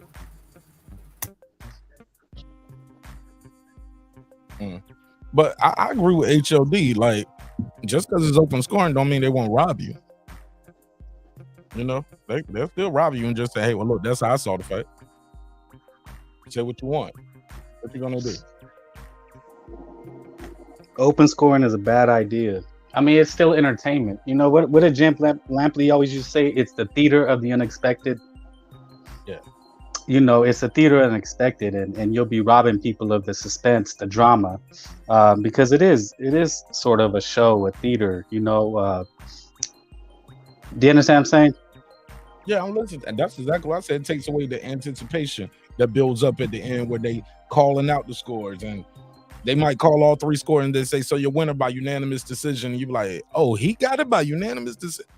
Yeah, but sometimes too, I can hear the scores and I'm like, oh yeah, he won this shit. Because there's no way you gave that other guy, 9 rounds. But yeah, I don't like the open scoring, but that's just this last fight we've seen, I mentioned Tank Barrios and Tank Davis and Mario Barrios. Floyd had went to the corner, or even Bud and Spence. He would, the guys went to the corner. Hey man, you're losing. Like, you're gonna take that away. Baby Bud thought he was winning, but when someone told him, dude, you're losing, you got to close the show. That wasn't open scoring though. That was them telling them what the TV was saying. No, I know, but I'm saying with open scoring, you would take some of that away. Oh yes. But then also too, both of those guys though, in those examples you used, went out there and got a knockout. Call from Anthony from Florida. What's up, Tony? Hey, what up? You guys were talking about the Mexican style of fighting, and this conversation kind of applies to a fighter that I enjoy watching, David Benavidez. I'm not sure if you guys noticed this yourselves and stuff with David. It seems I'm not saying the kid doesn't use his brain like during the fight and stuff, but it seems like the majority of the time he just shuts off his brain and goes forward, not respecting, not using his defense correctly. Is it just me, or do you guys know that with David, that he shuts down his brain completely and just goes forward and uses a lot of offense instead of being defensive and offensive at the same time? With David, me personally, I'll go first and then I pass the mic. I said it before, I don't know if you heard me. I just believe David doesn't respect their power, and he does that once he realizes they ain't got nothing for him. No different from me marching towards my daughter. She can be swinging away, and I'm like, whatever, just pick her right on up. Like, she can't do nothing to me. And that's what I think of when I think of David when he does that. I don't see him doing that immediately in round 1 with these guys, but when he gets to the point where he's like, oh, that's all you got? Oh, you don't got weak already. Let me go and get you out of here. And he gets him out of here for the most part. Anybody want to reply? Thing, I'm not a big fan of it. I'm not a big fan of the open scoring. I like the traditional way because I think the open scoring can cause more controversy in the fight and stuff like that. I think it's going to cause more controversy than it actually helps during the because the scorecards are not going to be the same, and the scoring is, you don't know what the exact accuracy with open scoring is, when instead of the traditional way how they traditionally score it, you actually, if you read how they score it, it's actually more consistent. The open scoring is probably based on feel and what they see instead of actual. Do you guys agree it's more about feel with open scoring instead of the accuracy of the scoring and stuff like that? Open scoring. I think I know. That's what comes to my mind too. Is that if the crowd doesn't like your score, you might be influenced to change it, because they'll start pelting you. Like, my guy's losing. Imagine being in Mexico and you're scoring it for the non-Mexican dude. They're gonna pelt you, man, and chase you out of there. So they do that to let them know, like, hey, look, your guy already losing, so don't kill us. Look, don't be surprised. You already know he losing, or what? So Mark, well, I never got everybody else's answer when you answered, but I never about the David Benavidez. Right. And I think you jumped back in talking about the open scoring though, but it's all good. Frank. Yeah. HOD Clips. What do you guys think of his assessment of David Benavidez, where he said he shuts down a part of his brain and just start walking towards the guy, taking unnecessary punishment? What do you guys think of that? Yeah. Just real quick. Supreme belief. David believes in himself above everything. I've seen it before, and he believes he's going to get the guy out of there. There's no fear. That's my take. HOD, you want to answer? I think Clip stepped away. I think David is a little bit of both. He's a weight bully, so he's a giant in a division, and so yeah, he is not a fear getting cleaned out, because I mean, who the hell is he fighting anyway? So I mean, it's hard to judge. I mean, once we see him versus the top-notch competition, then we'll see what his strategy is going to be, and then we can judge it. But for right now, I think, just like Mark was saying, he's just, look, man, I'm a big dude. You're not going to hurt me, and I'm here to just take you out. That's that, and he does it. Hey, did anybody know, speaking of strategy, does anybody know why this fights are on Sunday? The Ruiz versus Ortiz, other than Labor Day? I heard because college football started tonight, I heard. Oh. And so because of that, they did it on Sunday. That's sad. They bumped boxing off their day. Yeah. They ain't even pros. It just shows you, man. The power of college football, man. Shit. Or the weakness of our sport and the climate of our sport right now in America. What's that again? Or it could be how weak the sport is in America right now. Like, yeah, it's not. I'm sorry. No, I mean, you go to ESPN, right, and you're looking for boxing or a little emoji. Fuck, you got to look for that fucker, because it's all the other. Oh, you got horse racing, I think, before boxing. So, I mean, it's just not a popular sport as it once was. Okay. So that's the answer, Lisa. College football. Ahmed said, at home you are ringside. That's why he prefers to be at home and watch the fights. Right. Constant is common for promoters to pay judges expenses like hotel travel. That's often cited as a way of influencing judges. Well, they shouldn't have to pay for their own hotel, right? But I guess when you pay for the room, you can say, "Hey, you got perks. Maybe they get extra perks."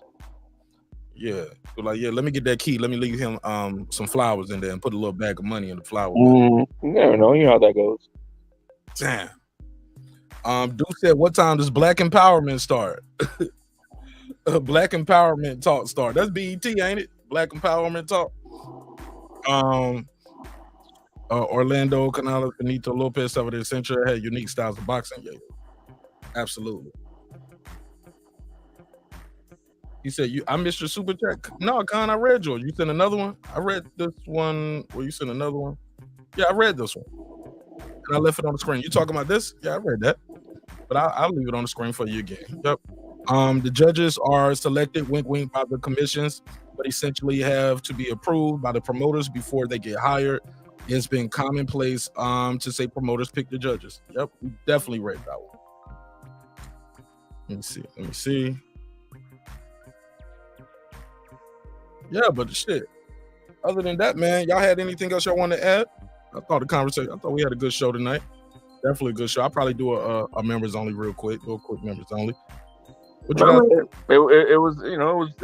was a good night of boxing, and for what it was, right? I mean, like I said, nobody expected this to be and I see that it created a buzz. The undercard created a big buzz, to make this card really good. So I for what it is, I mean, if there is a style of boxing that brings out the excitement, is kind of like what we saw tonight. It doesn't have to be the rock 'em and sock 'em, but definitely, offensive minded. Got everybody buzzing. Definitely had everybody buzzing. I had a good time watching these fights. I was in just screaming at the phone because I was watching. I started on the phone, then I ended on the in the studio. But I was trying to put my baby to sleep, and I'm watching the fights on the phone, and I got the earpiece in, and I'm trying to rock her to sleep, and I'm like, oh, and I'm just startling her and shit. I was like, oh, let me relax, man. But she was sleeping anyway. I said, let me put you down. I just didn't want to move. Like, I didn't want to miss nothing. Definitely a good fight. Another thing too I like about the DAZN app is I can rewind. I don't like that about the Showtime app. I can't rewind this shit. It's like, if I missed it, I missed it. I gotta wait till the next day. I'm like, that ain't what I'm paying for. I'm paying to see it now. And if I missed it, I should be able to watch it again right now on demand. So I definitely like the DAZN app. Same with the I think the ESPN app, certain fights, like if it's live and you still got it, you can rewind. But if you click off once the fight is over, you can't go back in it sometimes. Yeah. The ESPN is kind of they gotta fix it a little bit. DAZN, I think, by far has the better app of everybody. And it's still not perfect, but it's definitely better than the rest. Absolutely. Shout out to the girl behind the mic. What up, sis? What's popping with you? Lisa Bell in the building. She said George Ditton was an inside fighter from Philly. Absolutely. They call me Marq Nash now. Marcos. All right. Well, shit, man. I think that's about it for me. I ain't gotta talk for 9 hours just to be talking for 9 hours. Shit. Y'all got anything you want to add? I'll go through and read the rest of the comments before I let y'all go, and then I'll do a members only. No, Mark, man, good topic, man. Good, another good show, man. So, what's up, Frank? You back? What's up? Yep, had to charge my phone. Sorry about that. You all good? Give me. Got anything else you want to add to the conversation? Go ahead, get your bars off. Oh yeah, just as far as this whole Mexican style thing, one of the things. I just want to say that, I know it'll get criticized as rock and sock robots, but my belief, having, been in gyms, boxing, working with fighters, that it does take skill, believe it or not. There's a lot of skill in what, like Virgil Ortiz does, or Jose Luis Castillo does, or Julio Cesar Chavez used to do. There's a ton of skill in it. It's not technically sound, as far as watching a Pernell Whitaker, but there is a lot of skill and it takes a lot of determination and commitment. One thing that hasn't been brought up, if we're talking about Mexican style, is body punching. That's what synonymous with Mexican style is, a commitment to the body. Yeah, man. But also too, you said what Canelo doesn't do? What you said? No, Canelo? No, I said that synonymous with Mexican style is commitment to the body. Like, as you can see the GIF on the screen right here, like Canelo is just, he's motherfucker slick too. I don't care what nobody says. Look how he's just like, oh man, the kid is talented. I don't care what nobody say. I take slack sometimes from certain brothers. They be like, oh, but this, that, and the thing. I'm like, man, that motherfucker can fight, man. I don't care what none of y'all saying. Yeah, and go ahead. But like 57 cherries, bro. All these dudes ain't 57 cherries, bro. Come on, bro. You can't beat 7 dudes on your block. And one thing about the Mexican style, if you notice that It also is because a Mexican's not going to be as fleet as foot, as athletic as maybe his African American counterpart. So take Jose Luis Castillo, and if you remember Marcos Maidana, what did he do before he started to train with Robert Garcia for Floyd Mayweather? Because how else are you going to counter speed and athleticism? I mean, that's in every sport. You know, timing, technique, timing. You just have to be able to make up for those deficits in your athletic ability. So I hate when people say it's rock'em sock'em robots, because it's not. There's a technique and skill to it within its own right. But some motherfuckers do be rock'em sock'em robots, though. Let's be no, clear. yeah. Margarito was the facts. Y'all niggas worship him. Yeah, man. Some people just straight up just. That's hey, it. Mark, my bad. I keep getting disconnected. My bad. No, you good. You good, bro. You ain't got to apologize. I got it pulled up too, just in case you didn't know. Oh, okay, I didn't see it. Okay, so boom. And what is this exactly again, Puro, for the people who don't know? So if you want to become a boxing judge under the WBC, sanctioning body, you can sign up for $100 course, and this is level 1.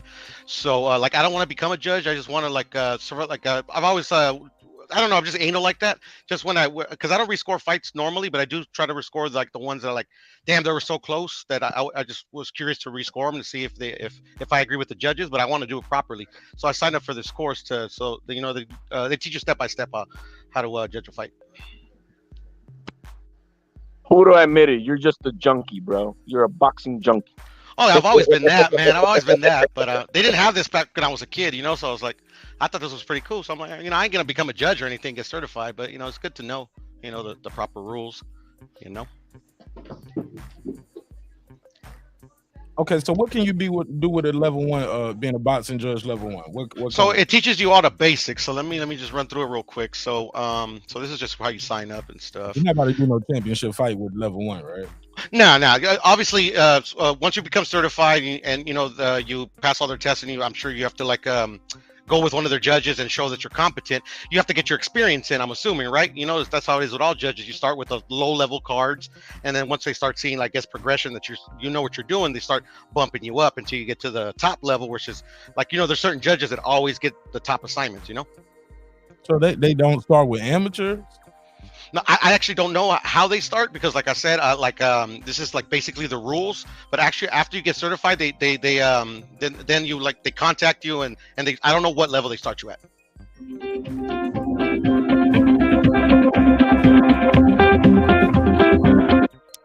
Call from Josue from Brownsville. Josue from Brownsville, talk to me. Hey, yeah, I spoke to you guys yesterday. Thanks for calling back. I did a little bit of research today, and I like to listen to Juan Marquez and Eric Morales. They have a YouTube show, right? Right. And they do a lot of interviews, and they were talking about the Mexican style and why, and what the Mexican style is. And what they were saying is Mexican style, and they interviewed different fighters, fighters that are in the Hall of Fame, and just fighters that have been around for years, and they all end up saying the same thing. The Mexican style is leaving it all in the ring. And one thing they were talking about is they were saying, as Mexican fighters, we're always shorter. Shorter legs, shorter arms. We're not as athletic as the African American fighter, so that's how come they have to fight that way. And he says, and the other fighters that fight more or less the Mexican style is also the Orientals, because they're the same. They're short legs and short arms. And I thought that was kind of interesting what they were talking about. I don't know what you all think. Yeah, it's like the deceptively fast white wide receiver. He's deceptively fast. Wes Welker, Cooper Kupp. Right, because he don't supposed to be there. Isn't that what they say? I don't disagree with what they say, though. Say it again. I disagree with what they say, like especially on the athleticism part, because the style like predicates how you fight. If you're taught the style where you're moving using all four corners of the ring, it appears like you're fleeter of foot than say a fighter that it comes forward, sits down on his shots. So I kind of don't disagree with that this guy is more athletically than this guy. I just never agreed with that. Go ahead. Anybody else want to reply to the caller? I think he made good points. I think I was kind of speaking on that just before he called in. The Mexican style. With how was Jose Luis Castillo going to ever be? He couldn't box Floyd Mayweather. Canelo lost because he tried. Why would you try to box the boxer? You're gonna have to make it a dirty, ugly fight. And Floyd lost, by the way, that first fight. Yes, he did. What? What? I'm going to my grave believing that, but it doesn't make him any less great. It doesn't make him any less great. Stop your bias, man. Look, no, it's not, Mark. There is no bias when it comes to me. That's why, at least in my perception, why I think I can call it down the middle. You get what I'm saying? Because Floyd is my favorite fighter of my generation. So I know how great he is, but I still think he lost. Well, let's see if he's biased. So who won, Sweet Pea or Julio Cesar, Piro? Sweet Pea. Okay, in my opinion, but it wasn't a robbery like most people think. But I thought Sweet Pea won clearly. Yeah, Sweet Pea won that fight. And to tell you a story on that Sweet Pea and Chavez fight, I went down to Mexico and I seen it. They had the closed circuit thing, and there was probably about 3,000 people watching it at that, and the building that I was watching it at. And when they came with the scorecards, I mean, that place was quiet. And when they called out, they were out the scorecards, you just seen a bunch of people, just a sign of relief. Man, we dodged one. And I could be lying to you guys. Like, I really could think that Chavez won. I don't know how you could tell I'm non-biased by that question, but anyway. Well, he won, but he didn't win. I don't think Chavez won, and by then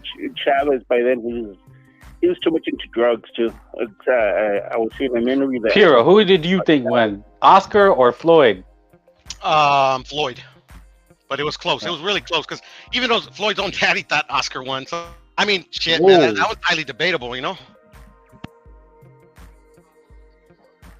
Hey, and I have a bias for Floyd too, man. Especially since my Oscar hate was at an all-time high around that time. So shit, I don't know, man. I think Oscar on that one lost it, but Oscar was being Oscar. He always burned out at the end of his fights. He always tired out. All my homies to this day, man, you're just a Floyd nut hugger. You're just a Floyd nut hugger. I'm like, nah, that's what I saw. Yeah. Why did Canelo ever try to box with Floyd? Does anybody know why? Why would you try to box with a boxer?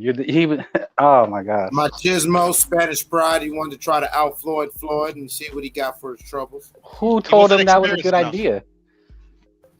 Some asshole in his gym. Somebody fluffing his nuts, making him feel good. You can go out there. I seen you in training. You're just as fast as him. You can do all the same things he can. Yeah, okay. Nah, I don't think that was the case at all.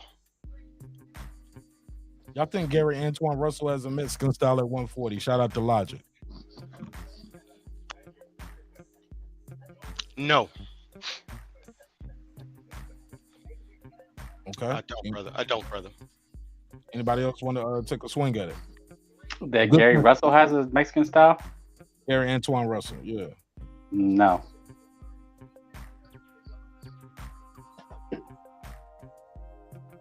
I'm telling you, Errol's the only one that I could see. My boy, not you want to say Sean Porter? No. Yeah, well, he didn't take to the body as much as a Mexican fighter would do. Kind of like Errol. But Errol learned from a Mexican, so I mean that's why he fights the way he fights. Okay. DB said melanated brothers don't need to employ any other style. it's evident that our style has been effective. Yeah, it wasn't about effective though. The key word was exciting though, more exciting, some would say, right? And he said Tank over all his competition, Devin. But this is the comment that he said that made me say, He said, when Mexicans start dominating black fighters, then we could consider altering our styles. But for now, we run the divisions and the sport with IQ, athleticism, speed, power, and generalship. Not every division though. And like literally all that stuff, like Canelo, what every boxer uses. Yeah, if you're a champion, right? Well, shit, not everybody. No, everybody. I mean, like you don't think the Mexicans or the so-called perceived Mexican style doesn't need IQ, athleticism, speed, power, generalship? It's just everybody uses those attributes in different ways. Absolutely. But I mean, like some people just got straight power though. Some dudes are they weight bullies. They ain't in there doing they ain't showing no kind of crazy athleticism. They just showing no generalship. They just walking towards them and just pounding away. Like I can take your best punch, but you can't take my best punch, type of thing. Mark, I think you're wearing your T-shirt today. Respectfully. Yeah, I am. What shirt? What shirt? The YouTube Daddy one. What you mean? What? I don't get the joke. Well, it's I'm not trying to it was just like a slight dig, but like literally like all the thing about the weight bully and all the other stuff is like what everybody always says. Like that's why I was like, when I hear those things used in an argument, I'm like, okay, I get that. I've heard that before, but elaborate on that. You get what I'm saying? Oh, you don't know what a weight bully is? No, I know exactly what a weight bully is, but to me, a weight bully sounds more of an excuse why a fighter is doing good or why another fighter lost. Oh no, he dominant. He should. I don't see nobody beating him no time soon. Not at 160. I mean, not at 168. Yeah, those other for me are very casual arguments. Fair enough. I'd have to agree with Piero there. I didn't ask you who the fuck you agree with. God damn it! Hey, that's my opinion. Frank just came Free in. smoke. Frank came in. I'm gonna just go ride on Piero's set. Like, come on, Frank. Like, do better. I'm just agreeing with him. I think the weight bully thing is a casual argument. I mean, I could jump on you for that, but I'm just saying. Lines. The Mexicans gonna stick together, and you know what, Mark? I got your back. Listen, y'all some bullshit. Mexican. He just said he's unbiased. I'm unbiased. Piero's lying though. He think Canelo beat Piero. I think Canelo beat who? Bivol. I never said that Canelo beat Bivol. What are you talking about? What You said it the other day. No, I did not. I never. That's I never was came at out of my work mouth. and jumped on Not the even panel capping. because Not I even was- capping. I thought Canelo won. Literally, Canelo's the only guy I've ever said that thought that he won. I haven't heard anybody else say about What was the Canelo. other fight we was talking about yesterday? And I could be Which one, mistaken. brother? What was the other fight yesterday we was talking about? You was like, it was just clear Mexican bias, bro. I don't have Mexican bias, bro. The only Mexican bias I have is that if I don't have if I don't have a guy I'm rooting for, I'll root for the Mexican, and that's just because that's cultural, you know. But like literally to me, having that type of bias is really like as a kid, yeah, hell yeah, oh yeah, that guy's gonna win. Why? Because he's Mexican. Yeah, that's a kid, you know. As I grew up, and I like to gamble. I don't like losing my money. I gotta call it down the middle. Honestly, I do have my bias. I mean, I do, so I mean, try we to all be got objective. biases, you know. Yeah, Like there you Tank, go. I'll cap Tank all the time, but I don't believe my own bullshit. So you automatically root for the Latino? No.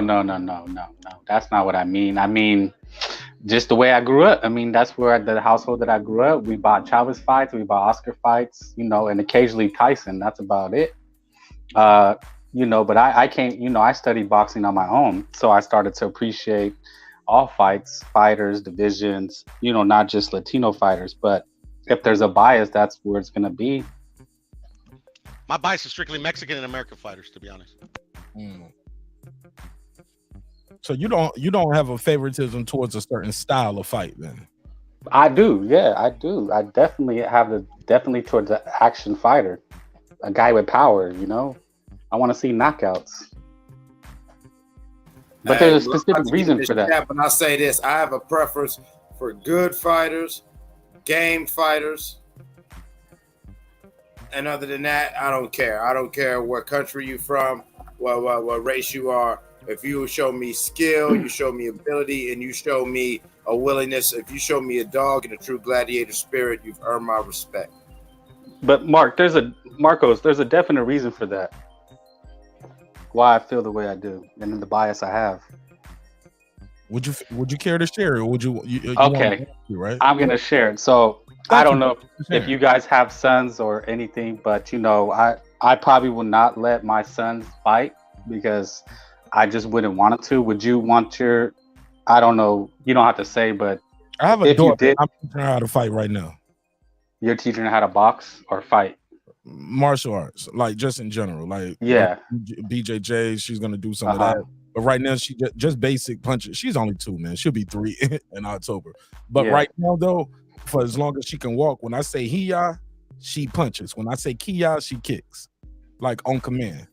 Like, and she's been working on that. She has her own little gloves now. She likes to hit the bag when I'm in the gym upstairs, so she'll go over there and hit the bag while she's up there with me. So I heard you say that. Yeah, she like it though. She like hitting the bag. And I don't know if Piro does, but if I had to ease up for a minute because I mean she just started hitting with anything that started with H. Like I might say, "Hey, I'm going to the store," and she'll just look at her mama, slap the shit out. Here, I'm like, oh, no, don't do that. Slap the shit out of my wife, and I was like, no, don't do that. Wow. And I looked over and I was like, good job, baby. I don't know if Piro has any. You don't have to say, but if you did, would you want him to fight, to box? Well, I have a daughter, and I definitely want her to box if she likes it. Like if she don't like it, I mean, I wouldn't mind. I mean, if I had a son, I would definitely push him to do it. But like I said, if he doesn't want to do it, he doesn't want to do it. But I wanted to be a boxer at one point. That's why I would want my kids to be boxers. I have a daughter right now. I'm working on my son, but I'm slowly working to my point. But so I've studied the martial arts. That was actually what I was first in. And are you familiar with Bruce Lee, guys? Bruce Lee? Of course. Marcos? Yeah, it's either Marcos or Marquez tonight. Marquez. Yeah, you can call me Marquez or call me Marcos. I know who Bruce Lee is. I'm 40 years old. Yeah, I know who Bruce Lee is, bro. Okay, so his philosophy was that, his main philosophy was, in a fight, you want to end the fight as quickly as possible. That's just the number one rule of fighting. Like you don't want to go to the ground. You want to get it over. However, you got to end it with a punch. With just get it over, right? You don't want to, because how do most fights devolve into wrestling? Right. One guy swings and the one guy grabs, and then just becomes a wrestling match. Yeah, fights go to the ground in less than 30 seconds. I remember that's in the army. In the army, that's why they taught us Brazilian jiu-jitsu. Like that was one of the things you learn in basic training. They don't teach you a whole bunch of shit. You ain't about to make it to the you ain't about to get selected by the UFC with the shit they teach you, but they do teach you some bases because most fights go to the ground. They teach you how to get somebody bigger than you off and things like that. But it's just to end it. Like just end it. Like end the shit as quickly as you can with a choke, whatever you need to end it. But anyway, I know it's long-winded, but the point I'm getting to is that if with my sons, but if they did, they need to have power. Okay?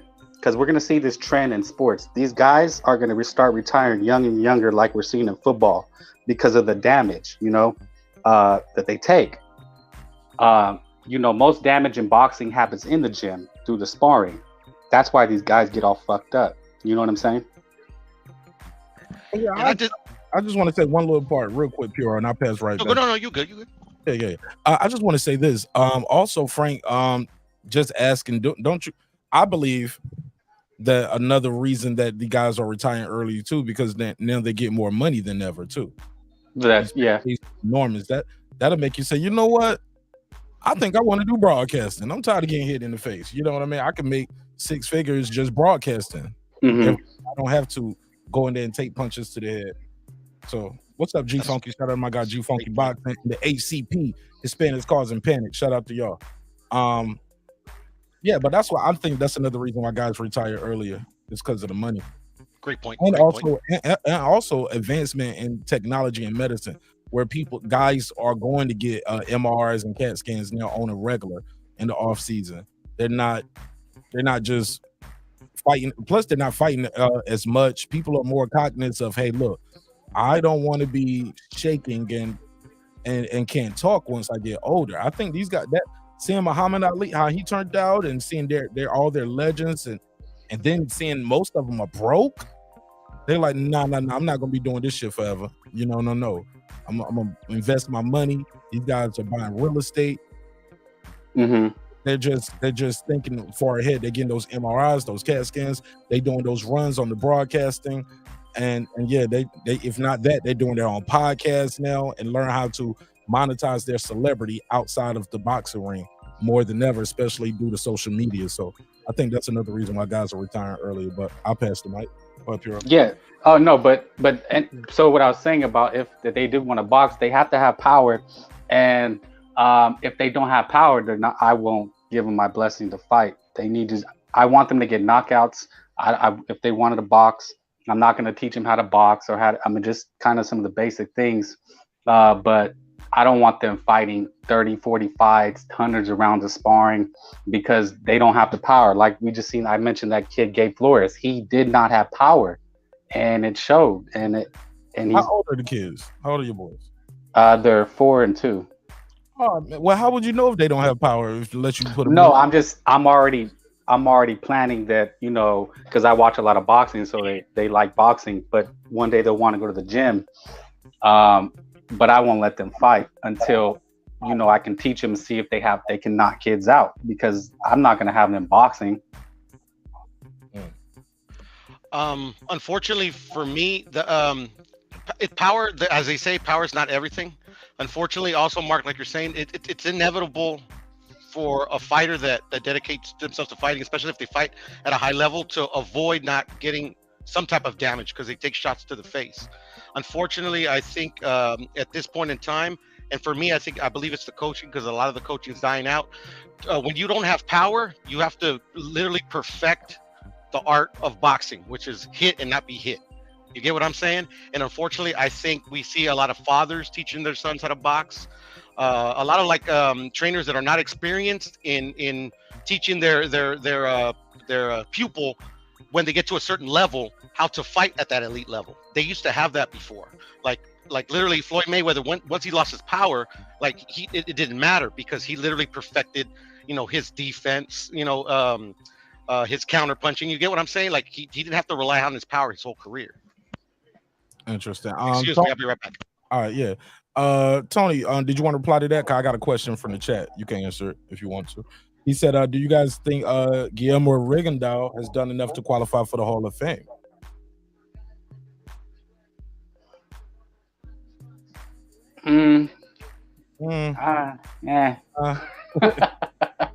Rigondeaux. How many divisions? Let me pull a Rigondeaux. At least 3. I want to say 3 or 4 off the top of my head. Let me see, Rigondeaux. Let me see how many. He is former unified champion. Okay, 2 weight classes. He was unified at WBA, WBO, in the Ring magazine at super bantamweight from 2013 to 2017, and he had the WBA bantamweight from 2020 to 2021. 2 divisions. I gotta see it. Shit. I mean, he did win. Like, he is a 2. Didn't he win 2 gold medals? Hell yeah, he a 2-time gold medalist. 2000, 2004 gold medals in the world champion. Man, you got to put him in there, bro. You just got to put him in there. I mean, national championships. Like, when you just pull him up, he's nothing but gold medals.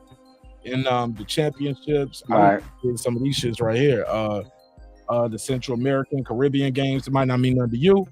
It meant something to somebody. He got a gold medal. Pan American games, he got the gold. World Cup. So based on accomplishments. Yeah, he got a lot of. He got 2005, 2006, 2002, all gold. World Championships. At Belfast, 2001, the gold. 2005 in Miami, gold. Then the Olympic Games in Sydney, gold. Athens, gold. Went to the pros, became a champion. Unified, became the lineal champion. I mean, with the Ring magazine champion. Then unified again in another division. Yeah, I think he did enough to qualify, bro. Yeah, I got it. I'll let the chat answer. I'll let the rest of the panel answer. Me personally, yeah, man, he's just so accomplished. From an amateur to a pro, you got to give it to him. Right, if you take that into account, and then he was a defector, so he came over late. Yeah, he did defect. So we taking all those account. Yeah, I mean, why not? I mean, the standards get less and less every year for every sport. So, is he first ballot? I don't know, but eventually, yeah, he'll probably get in. Yeah, eventually again. I think he should be first ballot. I fuck with Rigo. I seen people in there. I don't think they did. They got his. They don't. Their trophy shelf don't look like his. There's some people in there. Their trophy shelf don't look like his, bro. From amateur to the pro. Yeah. Puro, you back? Yeah, I'm back, sir. I'm back. I'm right here. Question was: is Rigo a Hall of Famer? I'm sorry. Say it again. Rigondeaux. Okay. What about him? Hall of Famer? Of course. First ballot? I agree. In my opinion, yeah, definitely. I mean, Arturo Gaddi's in there, so. Right. I mean, we discussed this a little bit. I don't know if it was on this channel or another channel. We discussed this a little bit. It's Hall of Fame, it's not the all-time great. Every month, bro. We do it every month, Puro. I mean, it's called the Hall of Fame. It's not called the all-time great fame or the all-time great museum. You get what I'm saying? Well, so arguably you are an all-time great once you in there, right? Well, Gotti's not an all-time great. He's in there to Frank's point. Some would say he is because I would say then that person doesn't know what they're talking about. God bless Arturo Gatti. No, God bless him. Yeah, God bless him. Yo, he has one of the craziest stories, man. Right? So that shit is still blowing my mind, bro. Okay, he was a champion in 2 divisions. Had the IBF junior lightweight from 95 to 98, 3-year run. I ain't mad at that. WBC super lightweight 2004 to 2005. So is Tank a Hall of Famer? Tank Davis, not yet. He's a 3-division champion. Not yet, though. I mean, did he have the world title or do he have the regular belts? Y'all got me. But see, that's the thing, though. That literally, people will forget about that eventually in time. Yeah, they'll forget. That's what I'm saying. You got to judge them by what they did. What they did in their whole career, not just by titles. You get what I'm saying? Who they beat. If they moved up in weight, you get what I'm saying? Like if they beat somebody they weren't supposed to. You get what I'm saying? Yeah, but Gotti had 58 fights or some shit like that, though, didn't he? He did, and he's a very worthy champion, and he's I'm sorry. Go ahead. No, I was just gonna say he's a very worthy champion. I love Arturo Gatti. Obviously, his style was very exciting, and that's why I think he's in the Hall of Fame because he made a stamp in boxing. I wouldn't call him one of the all-time greats, because he was just right on the cusp. He just lost to the best. You're talking about Gotti, right? Gotti, yes, sir. But the fight itself though are like classic fight. They're like fights people go back and still watch today, right? Or no? Yeah, I would agree. But see, that's the thing though. Everybody has their own criteria on what makes a Hall of Fame fighter. Like to me, the greatest fight I've ever seen in my whole life is between Chico Corrales and Jose Luis Castillo. But they're not in the Hall of Fame. They're in the Nevada Hall of Fame. They just got inducted, but I mean, they're not in the actual real one. Oh man, I'm about to end this show. I looked up, man. We got almost 100 votes on the survey. We ain't even got 40 likes. I'm out of here, man. Peace. I'm out of here, man. Y'all killed me tonight. I was like, what? Y'all ain't even hitting the like button? Hell no. Final thoughts, man. I'm out of here, yo. Oh, okay. Yeah, man. I mean, we just want to see exciting fights. I think that's all it amounts to. Floyd said himself, the biggest rivalry in boxing is a Mexican versus an African American. That's what Floyd said himself. And that's a great point, Frank. And I was going to make this point earlier when everybody else was on the panel. The reason that they have so many great fights, the American and the Mexican, one, geographical location, but two, a style is ever evolving. Like literally, the Mexicans had to evolve their style to compete with the United States or American style of fighting. If you get what I'm saying. All right. Well, I'll see y'all on the next one, man. Y'all got anything y'all want to plug and promote before I let y'all go? No, just thanks for having me. Another good show. Oh yeah, you good, man. I'm about to do a members only episode. I'm gonna get the content to the people who fuck with me for real. Not these motherfuckers who won't even hit the like button because they don't like the title. Damn, that's cold. Maybe they didn't click the like button because they didn't like the title. I probably got about 40 dislikes though. But yeah, man, 81 votes. The survey says 53% says no, 47% say yes. When it comes to the question of should black fighters start using the quote unquote Mexican style. Yeah, man, it's just a little it's just a topic, man. Y'all motherfuckers be mad. They be like, no, you black man, don't you do that to us. Hey, look, and then they mad for real. They start taking away the likes. They taking their likes back. Niggas taking their likes back. But Marcos, let me just say to that, look, it's always just gonna be entertainment. It's entertainment. Boxing was created. It's always just marketing from the beginning of boxing. You know, it's entertainment. That's why the ring is square. For you to engage. People want to see fights. And also, it's sometimes it's not about the skill of the man; it's the will of the man. That's why I love boxing so much. There you go. And that's the perfect way to close the show out. Frank, thank you again for your time and energy, man. We're gonna do this again tomorrow for the big heavyweight showdown, Ortiz and Ruiz. Who you got on that, real quick? You know I'm biased. I'm going for the Mexican. I'm just playing. No, but you're Latino, so and they're both Latino fighters, right? Yes, Ruiz. Well, the Ortiz is Cuban, right? Latino. They don't care. I don't consider myself Latino, but I do support Latinos. Yeah, it's Latino. I consider myself Latino. Okay. All Latin America, you know. But anyway, Ruiz, I think he got the faster hands, fresher legs, and he's gonna stop Ortiz. Wow. Okay. Well, I got a double bias because Ruiz is American and he's Mexican. So I'm definitely going to Andy, especially he is from California, Imperial Valley. You know, shout out to them. So yeah, I'm gonna go to Andy, the younger fighter, fast hands. You know, Ortiz looking like he's maybe on his way out. You know, but you know, let the best man win. Okay. All right. Well, we shall see, man. Well, thank y'all for your time and energy. I'm gonna start this members only post game show in about 5 minutes. Thank you, guys. I'll see you. Okay, thank you. Thank you. Peace. Peace. All right, man. Damn, y'all motherfuckers right here wouldn't even hit the like button for your boy tonight. Oh shit! I guess y'all got a little mad about the topic, huh?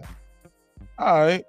Y'all niggas ain't got a pout though. These niggas taking their likes back. All right. I don't give a fuck. I'll take the episode down. This shit don't hurt my feelings. Fuck y'all. Nah, it's all good. Hey, look, man, it's been another I want to hear that. Hey, look, man, it's been another great episode of Breaking Beats where we break down business, entertainment, art, technology, sports. Hey, look, I'm not ending the show because of that, y'all, for real. Look, I was ending the show at 2 hours anyway. I'm already 17 minutes over because we're gonna do the members only post game show, right? So we're just gonna be over there just talking shit. So yeah. That's not the real reason I'm ending the show. I promise it's not. Hey, look, man, sometimes when we talk about this boxing thing, it can get a little hot, a little heavy. People be arguing, we'll be beefing sometimes, even in the chat on the panel. Oh shit, before I do that, let me do this. Gotta do this. I didn't do that at the beginning of the show, but let me do this quick roll call. Shout out to all the members, man. Without you guys, the show would not be the show. Would not be the show. So I'm very humble and grateful, and I appreciate you all. So thank you for your time. Thank you for your energy. Thank you for your support. Let me do this quick members only roll call to all the neighbors in the neighborhood. Let's run it through. Like I said, man, you guys make the show special. Lisa Bells. What up? That guy Eclipse 330. What up? Cooking with the Champ. What up? On the mic with Terrence Bailey Sr. What up? New Media Today, USA Boxing. What up? HLD. What up? Cooking with Sir Sr. What up? Matty Yoel. What up? Deuce Times. What up? Brandon Washington. What up? Born Supreme. What up? Karma Serene. What up? Ace Retro. What up? Lady Shan Dundum Season. What up? Dub Right Side. What up? Boxing Lounge. What up? The Sweet Science Examiner. That's my boy Tank, the Sweet Science Examiner. He's the architect. What up? Puro. What up? Thanks for rocking with me on the panel too, Puro. NHLD, I appreciate y'all. Frank as well. What up? D Bevel the Champ. What up? Rob G Films. What up? And of course, my good brother Derek Lincoln. What up, gangsta? Man, I appreciate y'all time, appreciate your energy. Sometimes when we're talking about these topics, it can get a little hot, get a little heavy. People be arguing, be beefing. Always remember this, homie. I built this shit. Me. Brick by brick. And I'll be damned if I let you tear it down just because you don't like the way another nigga talk. Or another Mexican talk. Drive, motherfucker. This that squad sound.